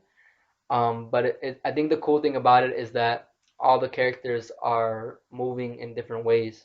So Shuri is on a motorcycle, and she knows how to ride it, and Okoye is driving um, Riri's car, while Riri wears her first Ironheart armor, and she's like flying in the sky.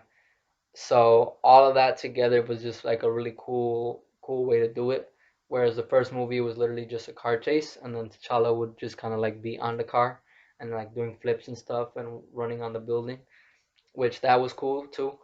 But I think this one having different facets to it is what made it really cool and different from the first one. Um, but the way that it ends is like a whole nother sequence that kind of starts that's like back to back, and it's that the Talokan finally get caught up too, because this whole time they're looking for Riri for their own reasons, and and they get to her, like they basically harpoon her. So they pull her from the sky and they throw these fucking water bombs that blasts the car and Shuri on the motorcycle, so that everybody flips and they get knocked unconscious briefly. But then the Talokanil come in, and that's the first time the Wakandans see them. Um, and that shit was fucking dope. Okoye fights a few of them because she's the only one that like wakes up before Shuri and Riri.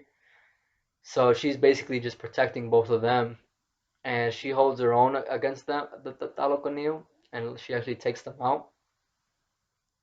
But one thing that I don't think it was clear before when they attacked the human ship is that after a while they actually get back up. So she didn't actually kill them, and like that shit was kind of surprising and made them even more scary because they're like unkillable.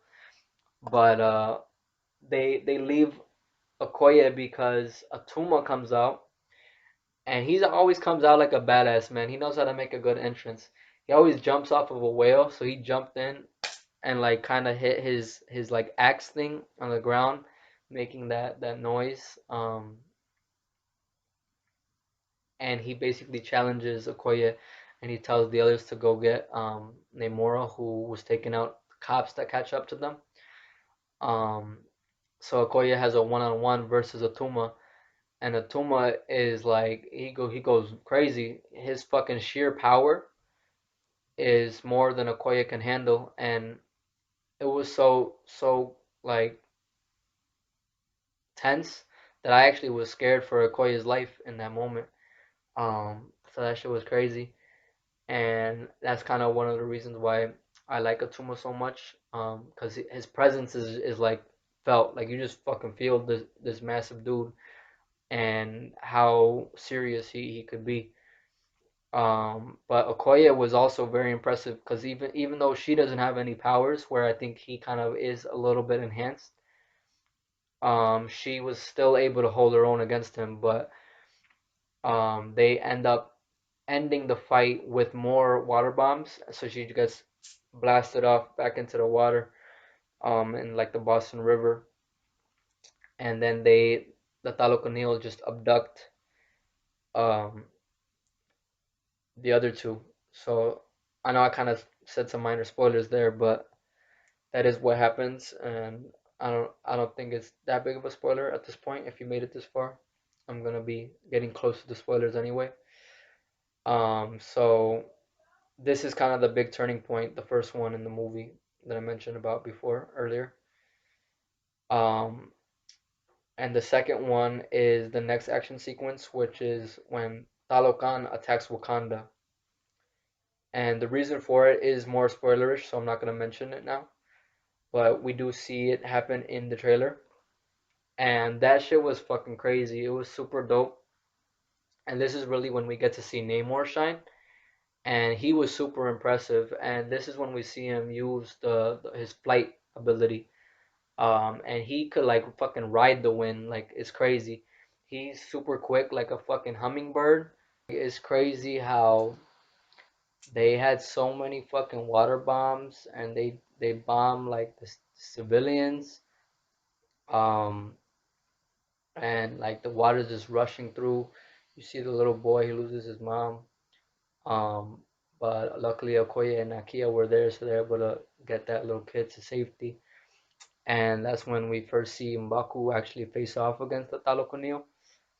But he immediately goes straight for Namor, which wasn't a good idea because Mbaku doesn't have any powers and Namor does. So it's a pretty quick fight, but Um, this would have been a perfect time, like how I mentioned earlier about Mbaku and Namora, for them two to face off. Um, because I'm sure Namora was there. I don't know, like 100%, because I actually don't remember her being there. I know Atuma was, but Atuma goes straight for Okoye. Um, I don't think they actually fight though there. They don't fight again until later, I believe, at the end. But Namor was definitely the standout in this scene, and he goes up against like the Talon fighters in the sky, and Shuri is piloting one of them. So that was kind of cool to see as well. But the way that he storms like the throne room, that shit was crazy. Um, and then the last fight in the movie was the final battle where Wakanda actually sets a trap for the Talokan, where they have this big ass like barge ship that they send out, and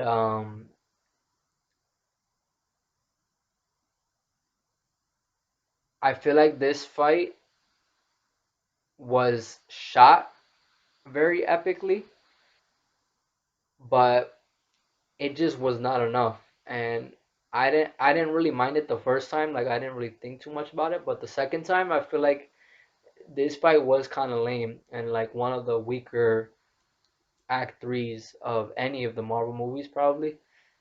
Um, and when you really stop to think about it a little bit more deeply, it actually also doesn't really make sense.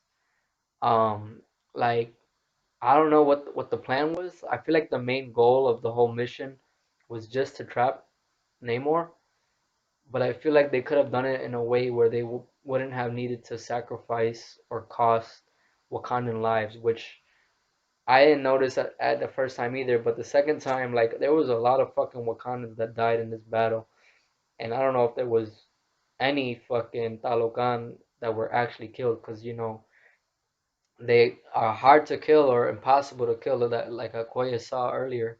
So at the end, we see like maybe fucking 20, 30 of them left of the Wakandans, and all of the Talokanil are like right on them, like on the at the edge of the ship.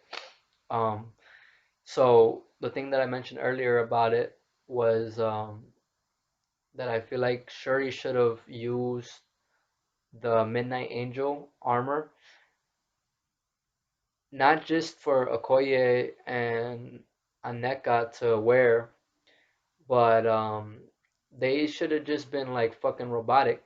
And I'm sure like Shuri has the technology to create super advanced robots that could fight for the Wakandans, and they could have used that instead of sacrificing Wakandan lives. Um, but I don't know, maybe they just don't use robotics like that in Wakanda, like how Tony Stark had with the Iron Legion. Um, that's actually kind of another interesting point. How when Ramonda is talking to Shuri about her AI, she's like, one day AI is gonna be like the death of us all, and Shuri's like, no, that's only in the movies. But we literally saw that shit happen with Tony Stark's AI Ultron in Age of Ultron. So I don't know how the fuck Wakanda doesn't know about that, because Ultron literally used vibranium, and I'm pretty sure they fucking spoke about that in Civil War with King T'Chaka. So that shit didn't really make any sense either. I don't know how they completely like brushed off that plot detail from past movies, but anyway, like that would have just been so much better for this fight. Um, and there could have been so many other ways to like trap the Talokanil. Like they could have literally trapped them in a like a net to like literally ensnare them. And just to get Namor outside of the fight pretty much, which was the goal. And that brings me to the final fight of the movie, which was a one-on-one fight between Shuri as the Black Panther versus Namor. And that fight was on the beach, um, like I mentioned, the desert beach that I mentioned earlier. And this fight was fucking brutal. I think it was pretty cool because of that aspect of it. And Namor was still like all over the place, just hitting and blasting her. Um, and he was really putting her through the ringer. But I feel like overall it was just too quick. Um, so you don't really feel it as much like a second time, I feel. But it's still pretty a pretty crazy fight and like emotional. And I think the best fights are fights like that, where it is personal and they get down and super gritty. Um, and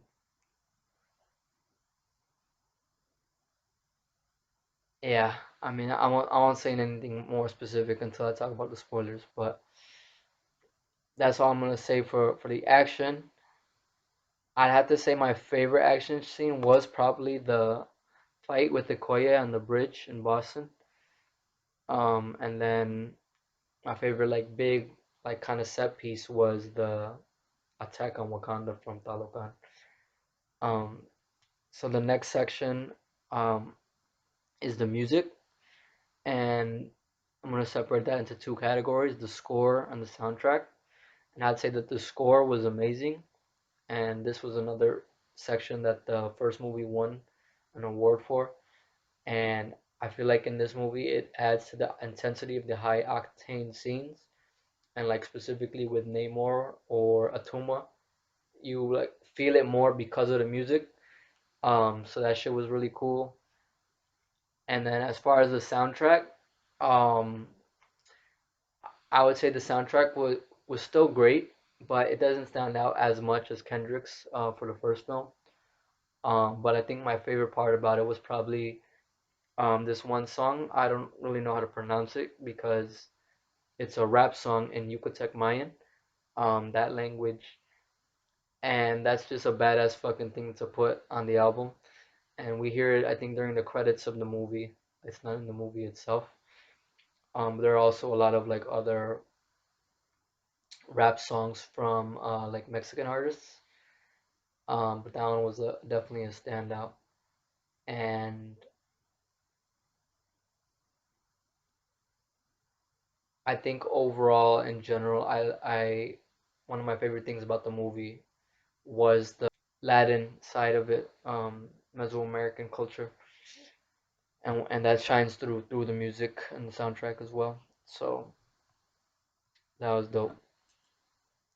The last section I'm going to talk about before I talk about spoilers are the visual effects, which I think were in this movie top notch. And for me, I don't think there was anywhere in the movie where it was clearly unfinished. And because of that, it was a lot stronger than this in this one than it was for the first film overall. Because I would say that was the only thing about the first movie that was not 100%. But here, it was pretty spot on beginning to end. So that was dope. And the only thing I would say about it is that I feel like Shuri looks a little odd sometimes in the Black Panther suit, but I'm not sure if it's because of any CGI that was done to enhance it, or if it's just her frame, her tiny frame, that just makes it look weird to me, just because of how skinny she is. But I don't know, it might be a little bit of both, because I know a lot of times, even if there are practical suits, they are enhanced by CGI, so it could be the combination of the two that made it look kind of weird to me. But also, I did see the movie the second time in 3D, and what I'll say about that experience was that the 3D didn't really do much to enhance the movie, but it did actually make me more aware of all the minerals in the ocean and all the underwater scenes. Like the ocean just looked fucking dirty in 3D, where I didn't really think about it or notice it, and when I watched it in just the regular 2D, um, but that was really the only thing that really kind of stood out in 3D. Um, I don't really like 3D movies for that reason. You have to pay more, and it's not really much of a different experience, and it's actually kind of strains my eyes a little bit, or at least this time it did. Um, and I feel like you notice the 3D more in the beginning, but after the movie continues, eventually kind of your eyes just kind of adjust where you don't even notice it anymore. So I feel like overall 3D is not really worth it for the experience. Um, but I would like to watch the IMAX in IMAX and just like a bigger screen because it does have a very epic quality to it. Um, but yeah, I feel like the CGI was pretty spot on, especially for Namor and especially in that scene where they're storming Wakanda. So that's all I'm gonna say about the movie, non-spoiler. Now I'm gonna go ahead and jump into my spoiler section of my review. So before I talk about anything that I haven't talked about yet, I'm gonna go back to some of the things that I mentioned before, but I couldn't really say specifics about until I got into my spoiler section. So the first thing that I'm gonna say is about Queen Ramonda's choices as queen. I feel like all she needed to do to not only secure Shuri and get her back after she was abducted by Talokan, but also to ensure Wakanda's safety and security was just wait for Shuri to come back because she even met with Namor and Shuri's little AI companion said that they found a her Kamoyo beads that they were there. So Namor said that she was okay, so she could have just waited until she was returned. But her mother instincts or her maternal instincts kicked in, and she just couldn't wait. So she sent Nakia to go get her. And then this was the other thing that I mentioned earlier. The one decision that Nakia made that I feel like did not need to happen, and I don't know if I believe that she would have actually made that call, is that when she gets there, she like shoots one of the Talokan with a like sonic blast, and she says that at close range that it would be lethal. So Shuri is like telling her, "Give me one of your Kamoyo beats because we could still save her." And we saw in the first movie that that's how they saved Everett Ross. That if you put it like inside the wound, it could stabilize the person, and then some more work would need to be done to like heal it. So literally, that's all that they needed to do, and it would have taken like 1 fucking second. So Nakia could have done it, but she was like, "No, no, no, we gotta go," and they left. And because of that, that person from Talokan died, and that's kind of what started the whole conflict between Wakanda and Talokan, because they not only took the hostage that they had, that Talokan was trying the whole movie to get, which was the scientist Riri Williams, because she's the one that jeopardized Talokan's safety by making the device that was tracking vibranium that the U.S. government used, um, which led them close to Talokan. And they also killed a civilian of Talokan. So after that, Namor was like, "Oh, all right. I mean, we gotta fight back."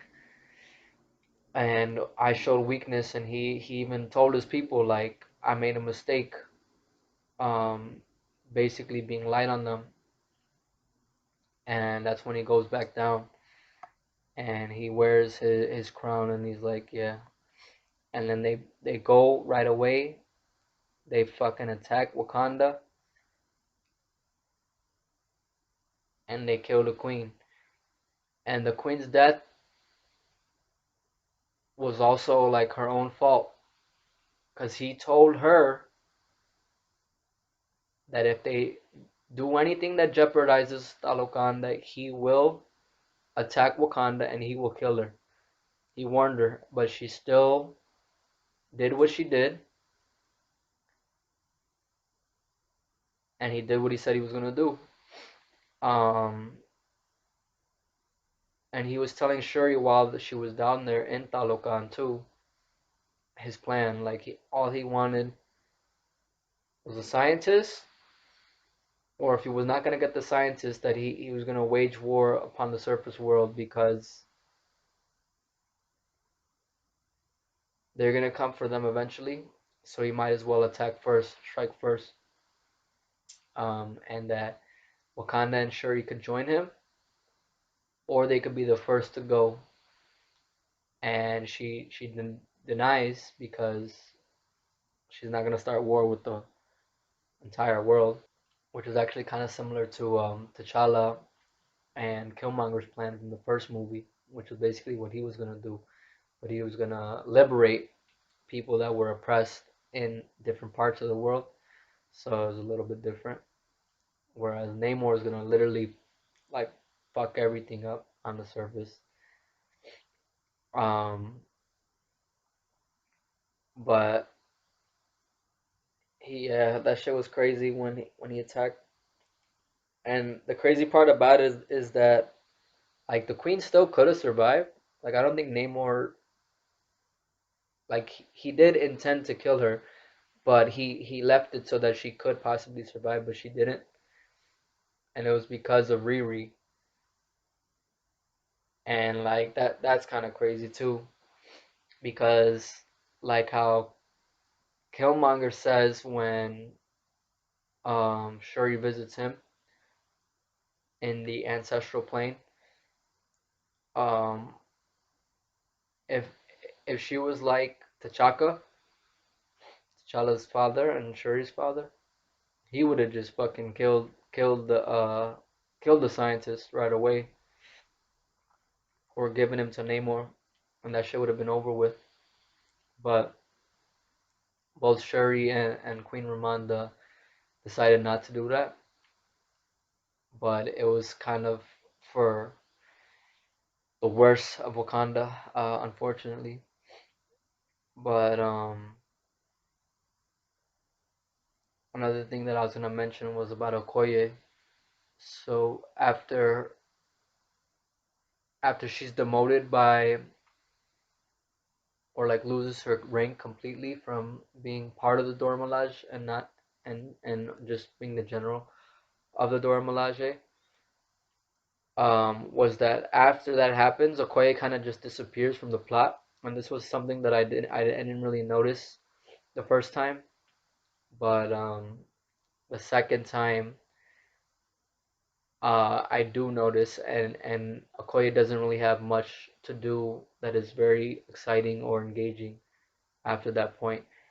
Nakia kind of takes her place in terms of like looking for Shuri, because the general, Queen Ramonda, just doesn't trust her to do her job, and she makes a really good point in that speech, which is that heartfelt speech where she's like, "Have I not given everything for this country?" Because Okoye like begs her to like let her stay and like continue searching for Shuri, because she's devoted her whole life to the throne. But the queen says, when Killmonger came into power, you sided with him while I was by myself, and I had to go to the Jabari tribe and beg him to take the heart-shaped herb. And like that's a fucking really good point. And Okoye, I was like surprised and shocked by that in the first movie, that she sided with Killmonger just because he was the king. Like he won fair and square the challenge against T'Challa.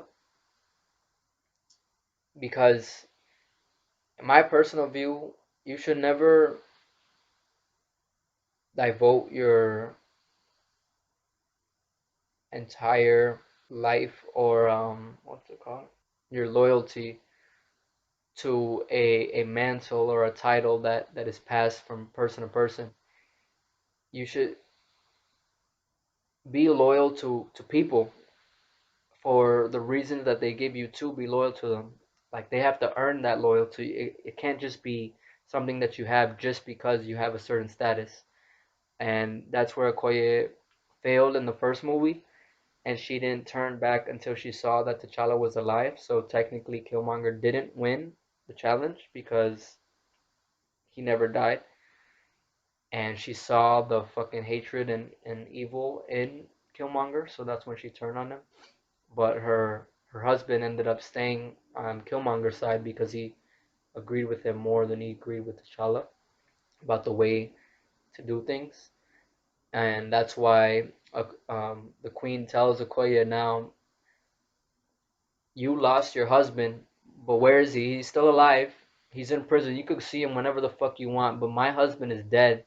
My son is dead, and I don't know if my daughter is alive or dead. So no, that's it. Like you're over with. And that was a good point. It was a fucking sad, emotional scene for Okoye, and I fucking felt that shit for her. But if I was the queen in that moment, I would have made the same call probably. Um, so that was crazy. But like I said, it was disappointing that Okoye didn't have much to do after that. She was given that Midnight Angel armor, but Okoye is just not as interesting in that armor as she is just in her Dora Milaje outfit and just fighting with the spear and all that. It's just not her, so I don't think it worked.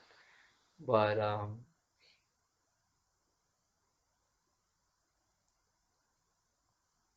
M'Baku, we see that softer side to him after the queen dies, in Namor's attack, and he's telling Shuri like that his her brother told him to kind of watch over her. And when she tells him that she wants to go to war, he's like, no, like we shouldn't. And in the beginning, before he knew what was really happening with Namor, he's like, we should just kill him. He didn't know how powerful he was, and he didn't know the fucking amount of resources that he had. So he changes, and that's kind of what I meant earlier when I said that Namor is like adaptable to new information. Once he realized how fucking threatening Namor really is, how dangerous he was, he was like, no, we shouldn't even risk killing him, because if we were to kill him, the way that his people see him as a god, it'll risk an eternal war with Talokan, and we're just gonna lose more than we would gain from it. But Shuri doesn't care. She just wants revenge after her mom dies, and she's blinded by that hatred, and she doesn't even see like all of the good that was in Namor when he was showing her Talokan, um, and all the hospitality that he gave her. So now I just jump back up to the fight between Shuri and Namor on the beach. That shit was crazy when Namor fucking stabbed Shuri through the fucking like torso, and that effect was really cool because as soon as it happens, the screen like flashes and you hear her heartbeat.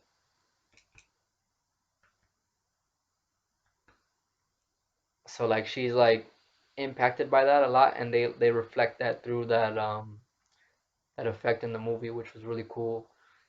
Um, and like you think like damn, like how the fuck she gonna get out of that? But then Shuri thinks back to Killmonger and what he said, and basically like, are you gonna be like T'Challa and be noble, but let this man live, or are you gonna be like me and get shit done? And like she uses that to fucking get that last drop of like energy, and like adrenaline kicks in. So she fucking pulls the spear out, and like Namor at this point's walking away thinking that he won, and she like jumps over him, scratches his ass, and then um basically self-destructs the ship that she was on, um and burns the fuck out of his back, and that shit was crazy too. And at this point on the ship, the reason why they were like capturing him in the first place was to dry out his skin, because that's kind of like how he gets his power from the water. Um, and so and Namor's pretty weak already, and then that kind of does it for him. So he falls down, and she gets the upper hand, and she has the ability to kill him in the moment with the spear. But she finally sees her mom, who, when she visited the ancestral plane, she didn't see at first, which that part was crazy too. Um, and Ramonda saves her from making a terrible choice. And within that, Shuri sees like the flashbacks of not only her people, but also when she went to Talokan and saw the civilians there, and how peaceful they are, and how they can be. And she tells Namor, similar to how T'Challa told M'Baku when M'Baku challenged him in the first movie, that she's gonna spare his life because their people needed them. Um, but they had to yield, and Namor does, which might be surprising to some people, but it was the responsible thing to do as the ruler of Talokan. He needs to be there for his people, and if they continue warring, it's gonna be bad for both sides. So he made the right call, and he did yield. But we see later on that his goal in doing that is kind of more long term, where, like he told Shuri before, the surface world will come for Wakanda, and when they do, they're gonna need all the help that they can get, and they'll have it with Talokan. So Namor is basically thinking about expanding his army by including Wakanda as an ally, and together they'd be unstoppable. So That was crazy. But when I go back to the death of Queen Ramonda, that was completely unexpected for me. So much so that like I feel like this was the one thing about the movie that I actually didn't really like because it kind of is enhanced more the more I think about it. Like I like it less and less because the movie was already heartbreaking with the already immeasurable weight of losing T'Challa, and this just didn't need to happen in my opinion. If we needed Shuri to be like vengeful, then they could have just had Namor or somebody from Talokan assassinate T'Challa, and that's how he died, instead of having him die a similar death to the way that he died in real life, Chadwick Boseman. Um, and that's how it could have happened. And I know like the way or the reason why that didn't happen is because they need to have Talokan and Wakanda kind of be allies at first, and then something happens to shift that relationship, and that happens obviously like in the middle of the movie instead of the beginning. But I don't know. I still feel like they could have done something like that instead. Um, because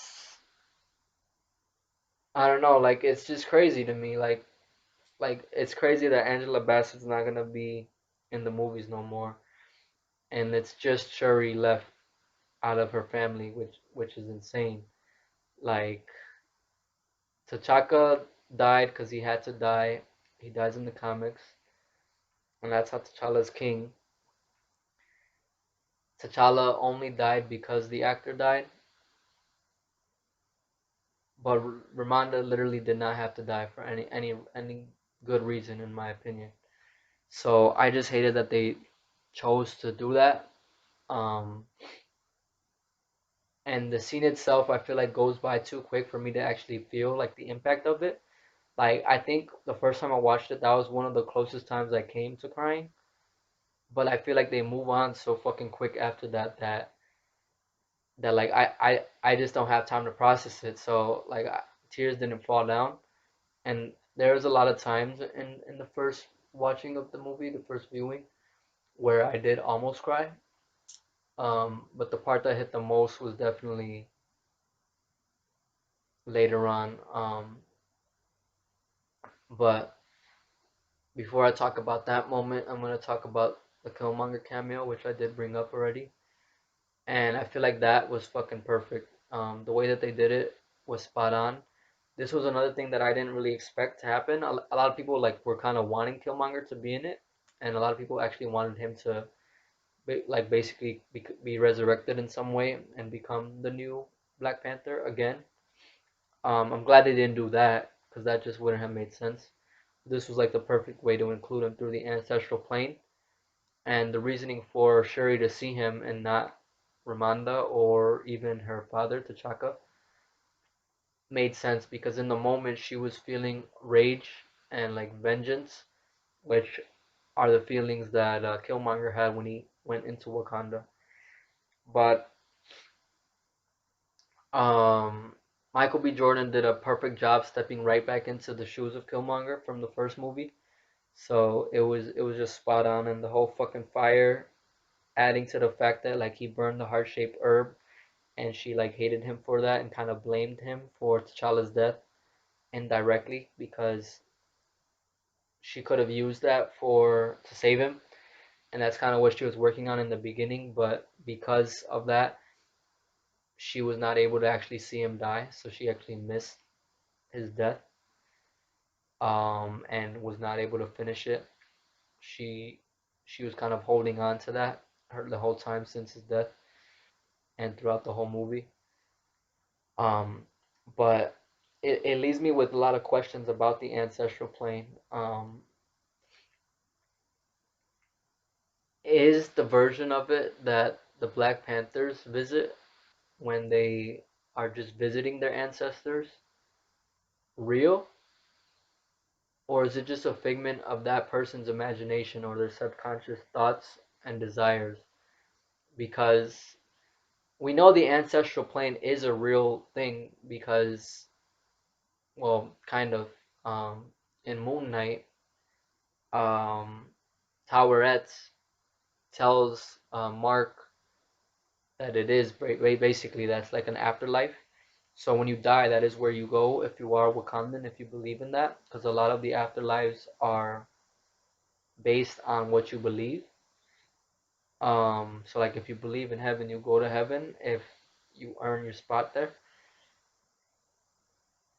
But when the Black Panthers visit it, they're not dead yet, so they're just visitors. Like that's not where they go. They're just seeing their ancestors for like knowledge.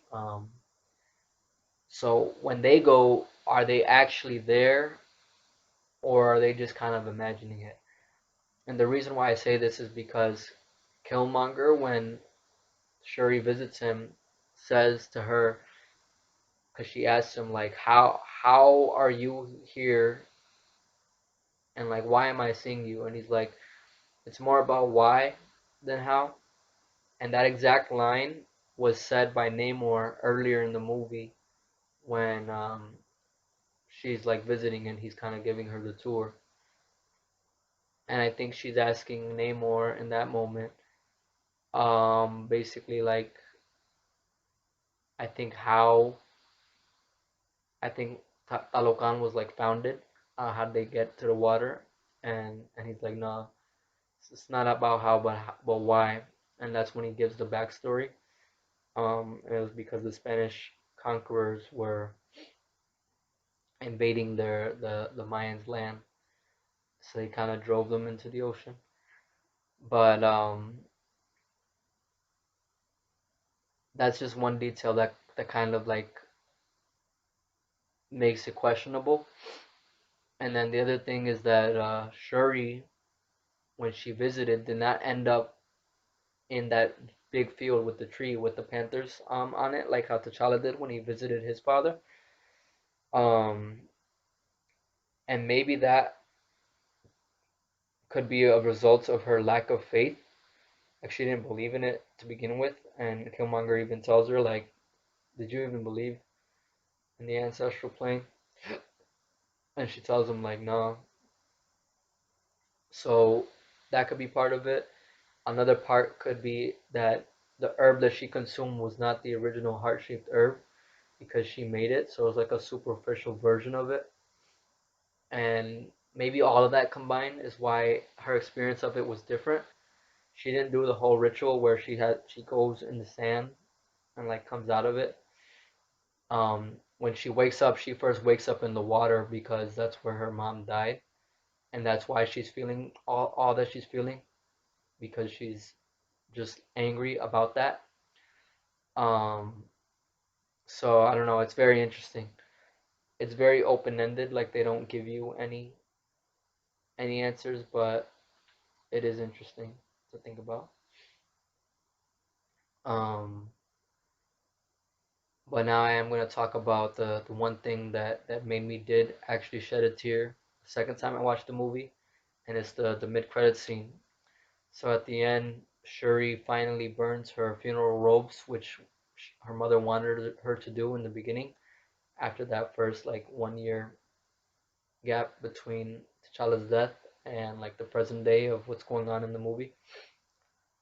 But Shuri doesn't do it because they're interrupted by Namor in his first appearance, and at that moment she's like, T'Challa's not here, he's gone, he's dead.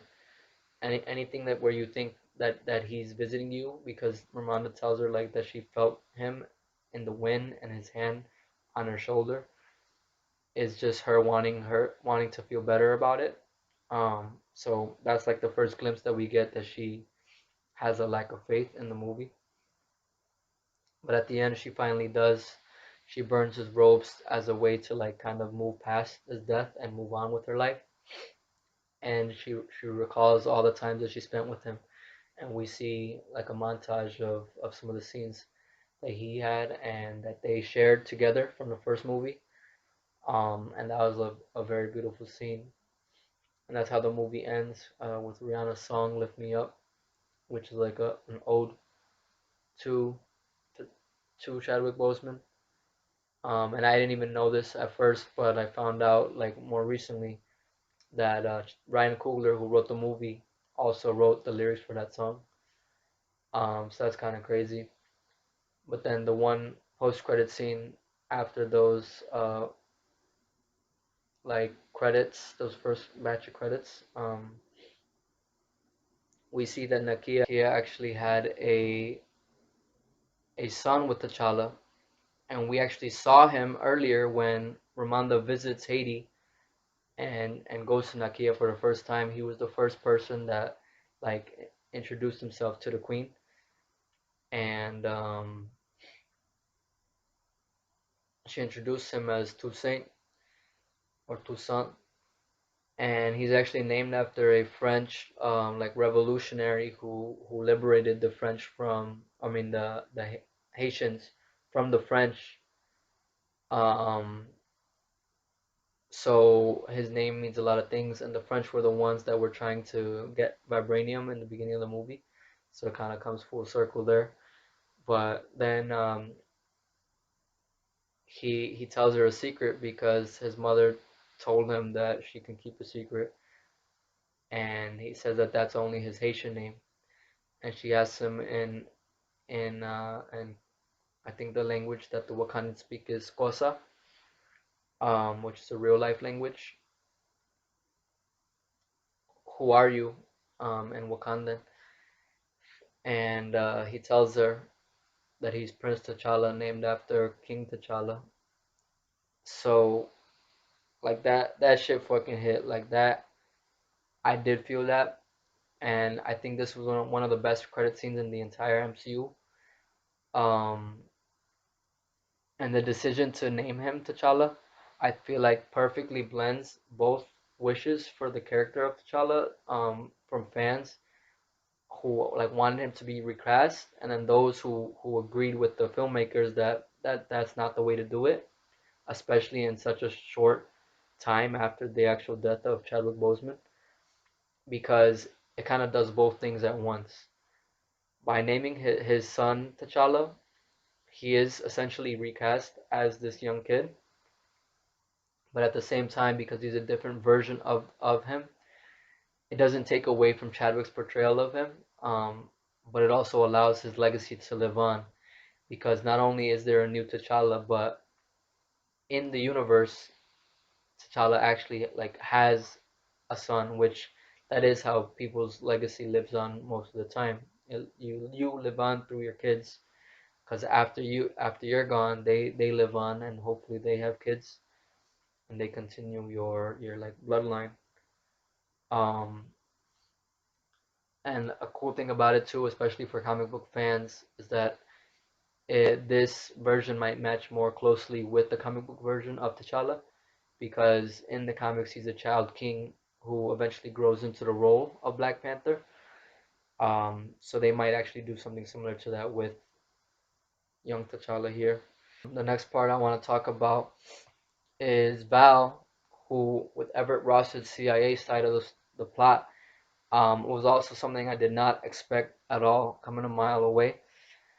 But I feel like it does make sense given the context of the movie, and like kind of what's going on with the world stage.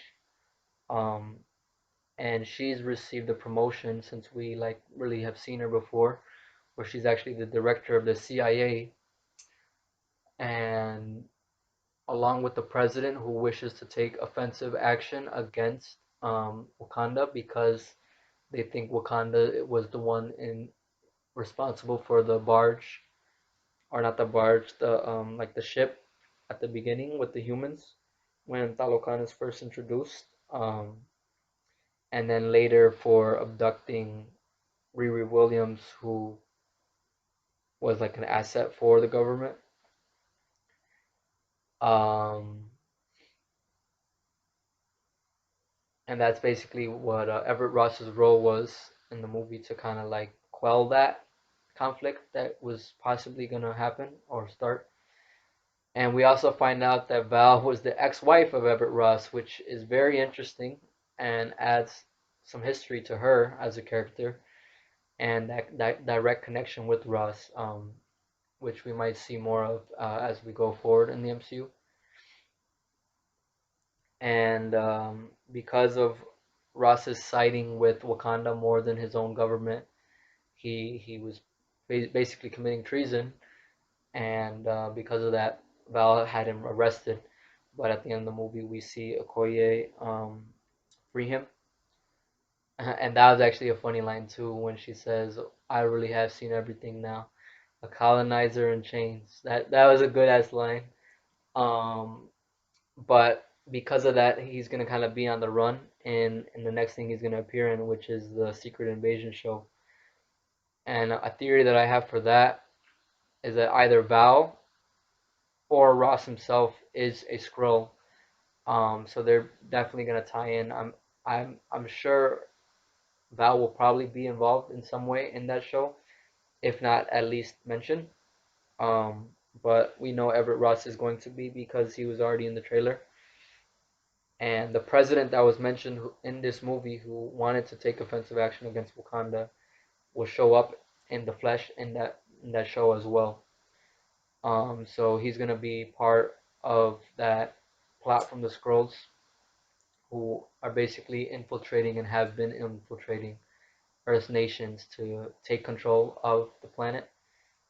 So that shit's getting really interesting, and I think this movie did a good job at kind of setting that up. I wasn't really as interested in that side of it in this movie, but I am really looking forward to the political thriller, like drama, espionage aspect of that show, Secret Invasion, which I think is gonna definitely go super into that, like how we saw in Winter Soldier and Civil War, which are some of my favorite movies in the MCU. So I think that show has a lot of potential to be something really special.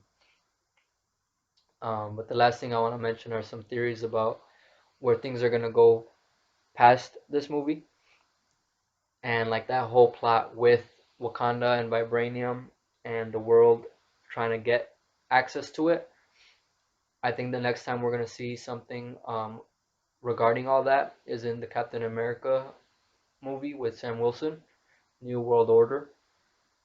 And my like possible synopsis for what I think the movie could be is what I'm just gonna kind of say for my theory, and it's that as the U.S. government increasingly fights to secure vibranium and use it to make weapons, I feel like several threats are going to emerge as part of this scheme, which will include Samuel Stearns, who is now the leader.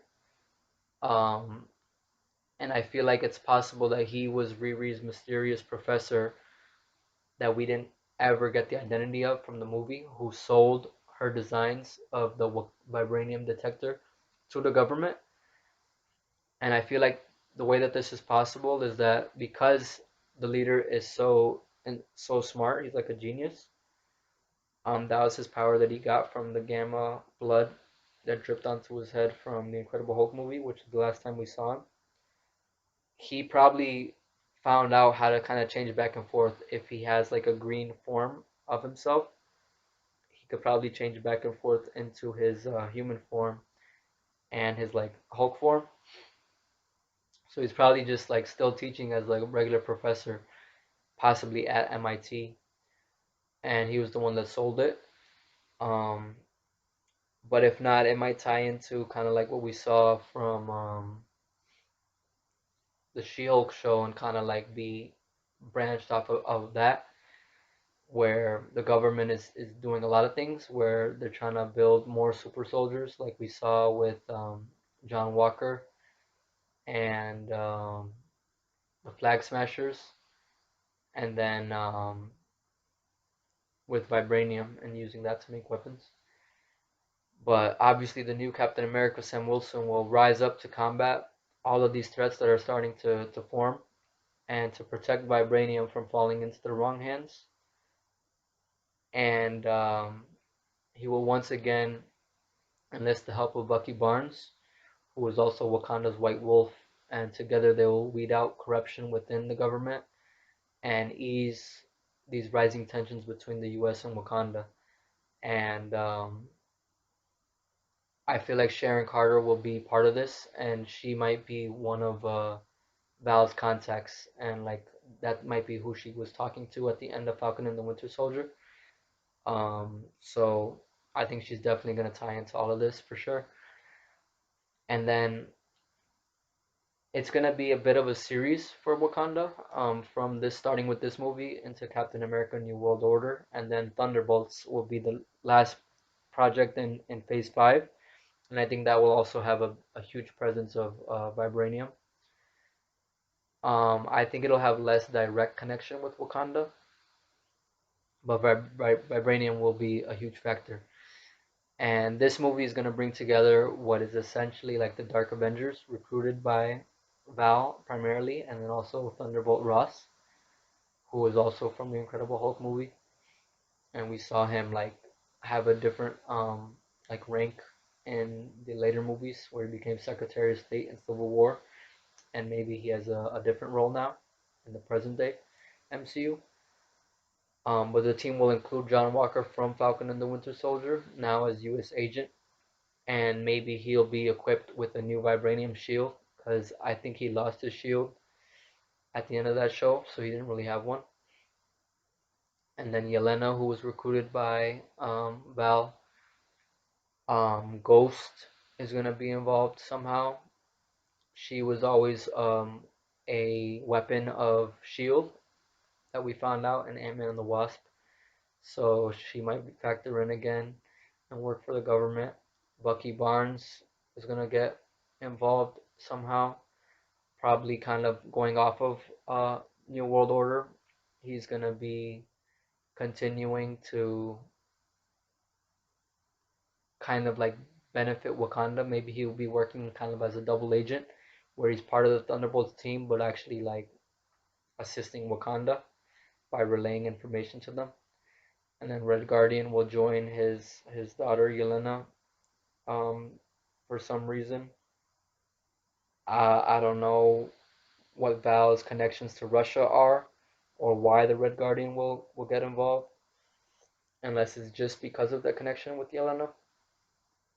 And then also from the Black Widow movie, Taskmaster will be in this movie as well. And I feel like there is some possibility for involvement from Abomination, depending on where he is, because at the end of She-Hulk, he ended up with Wong, so he might kind of be off the board now in terms of this, but you never know, he could get back on. He might still have connections with Thunderbolt Ross. And then Zemo, who his whole MO is he wants to take people who are undeserving of this immense power, take that away from them. And I feel like another government plan or like operation that they have going is a project called Hyperion or Hyperion. And this is a character from the comic who's like a Superman like being, who in at least one version of the character, his only weakness is vibranium. So that's kind of where everything's going to kind of tie in together. And that's why there's a lot of characters on the Thunderbolts team who have some sort of vibranium weapon or just some experience with vibranium. Like Bucky has a vibranium arm, and if U.S. agent gets that vibranium shield, I don't know what Red Guardian's shield is made out of. It might be vibranium, it might not be. But that's why they're gonna be the ones fighting Hyperion, I think. And then to also tie into She-Hulk and the past Hulk projects, Thunderbolt Ross himself might get powers in this movie and become Red Hulk, and that'll be a way to kind of even the odds in the Thunderbolts' favor against Hyperion, because we'll have some brute strength, which none of the other team members really have. So him, in addition to Abomination, or as a counterpoint to Abomination not being there, I think will definitely help the team out a lot. Um, but I don't think the actual war between the surface world and Wakanda with the aid of Talokan, or I mean Talokan, will happen until Black Panther 3. But before that, I think we might see more of Namor, who in this movie we really get the sense that he's like a fighter for the oppressed, and his name comes from like the boy without love, El Niño sin amor, putting those last two words together, Namor. Um, and he really kind of embodies that name, where he has no love or sympathy at all for oppressors, which includes a majority of the surface world. Um, and in this movie, he also called himself a mutant. So it's possible that he's met other mutants throughout history, and maybe in the future, in his future in the MCU, he can even lead some, like a group of mutants in a similar way to Magneto, and have like kind of two sides of himself that he identifies with, Talokan and mutants, because he is both. Um, and I would like to see an entire movie devoted to Namor or Talokan to flesh it out more, because we did not see much of it in this one. But we'll see if it happens. I feel like Namor could work just as a supporting character in the MCU, but I would like to see, like I said, Talokan fleshed out more. So the way it happens, we'll have to wait and see. But the last like theory that I have is what Black Panther 3 might be. And I feel like that's when we're gonna get the full-on war of the surface world versus Wakanda and Talokan as allies. And I feel like young T'Challa will finally step into Wakanda in this movie, entering his role as the new Black Panther, if he doesn't already become Black Panther earlier. Like some people think he might join the Young Avengers as like a young Black Panther, which could happen, but I kind of don't see it happening because of his whole reason of being kind of a secret in the movie, that T'Challa didn't want him to be under the pressure of the throne. So he's just living with his mom in Haiti, and that's why she left even before Infinity War. She got pregnant with him and left, and then after T'Challa was snapped out of existence, like that was her whole life, and her son had to grow up for 5 years of his life without his dad, and then because he came back, when she's talking to Okoye later in the movie, she's like she didn't go to the funeral because she didn't know, like she was waiting to see how like final it was, because last time he died he came back, so she's like maybe he'll come back again, but he is gone. But that was kind of just like the cover story, and the real reason was because she was hiding her son from Wakanda. I think in this movie, if this does happen, I don't think young T'Challa will become the king right away. I think M'Baku will still be the king, because we most likely will not have seen much of that before this movie. We might see some of it, like where we do visit Wakanda, and there are supposed to be like other projects too set in Wakanda from Ryan Coogler. But I think M'Baku will still be the king, but he'll be kind of mentoring T'Challa for the day that he will need to take over. So that's kind of like my prediction for what Black Panther 3 could possibly be. Um, but either way, there's a lot of exciting things happening in the MCU with Wakanda, with Vibranium, and I'm excited to see what they do.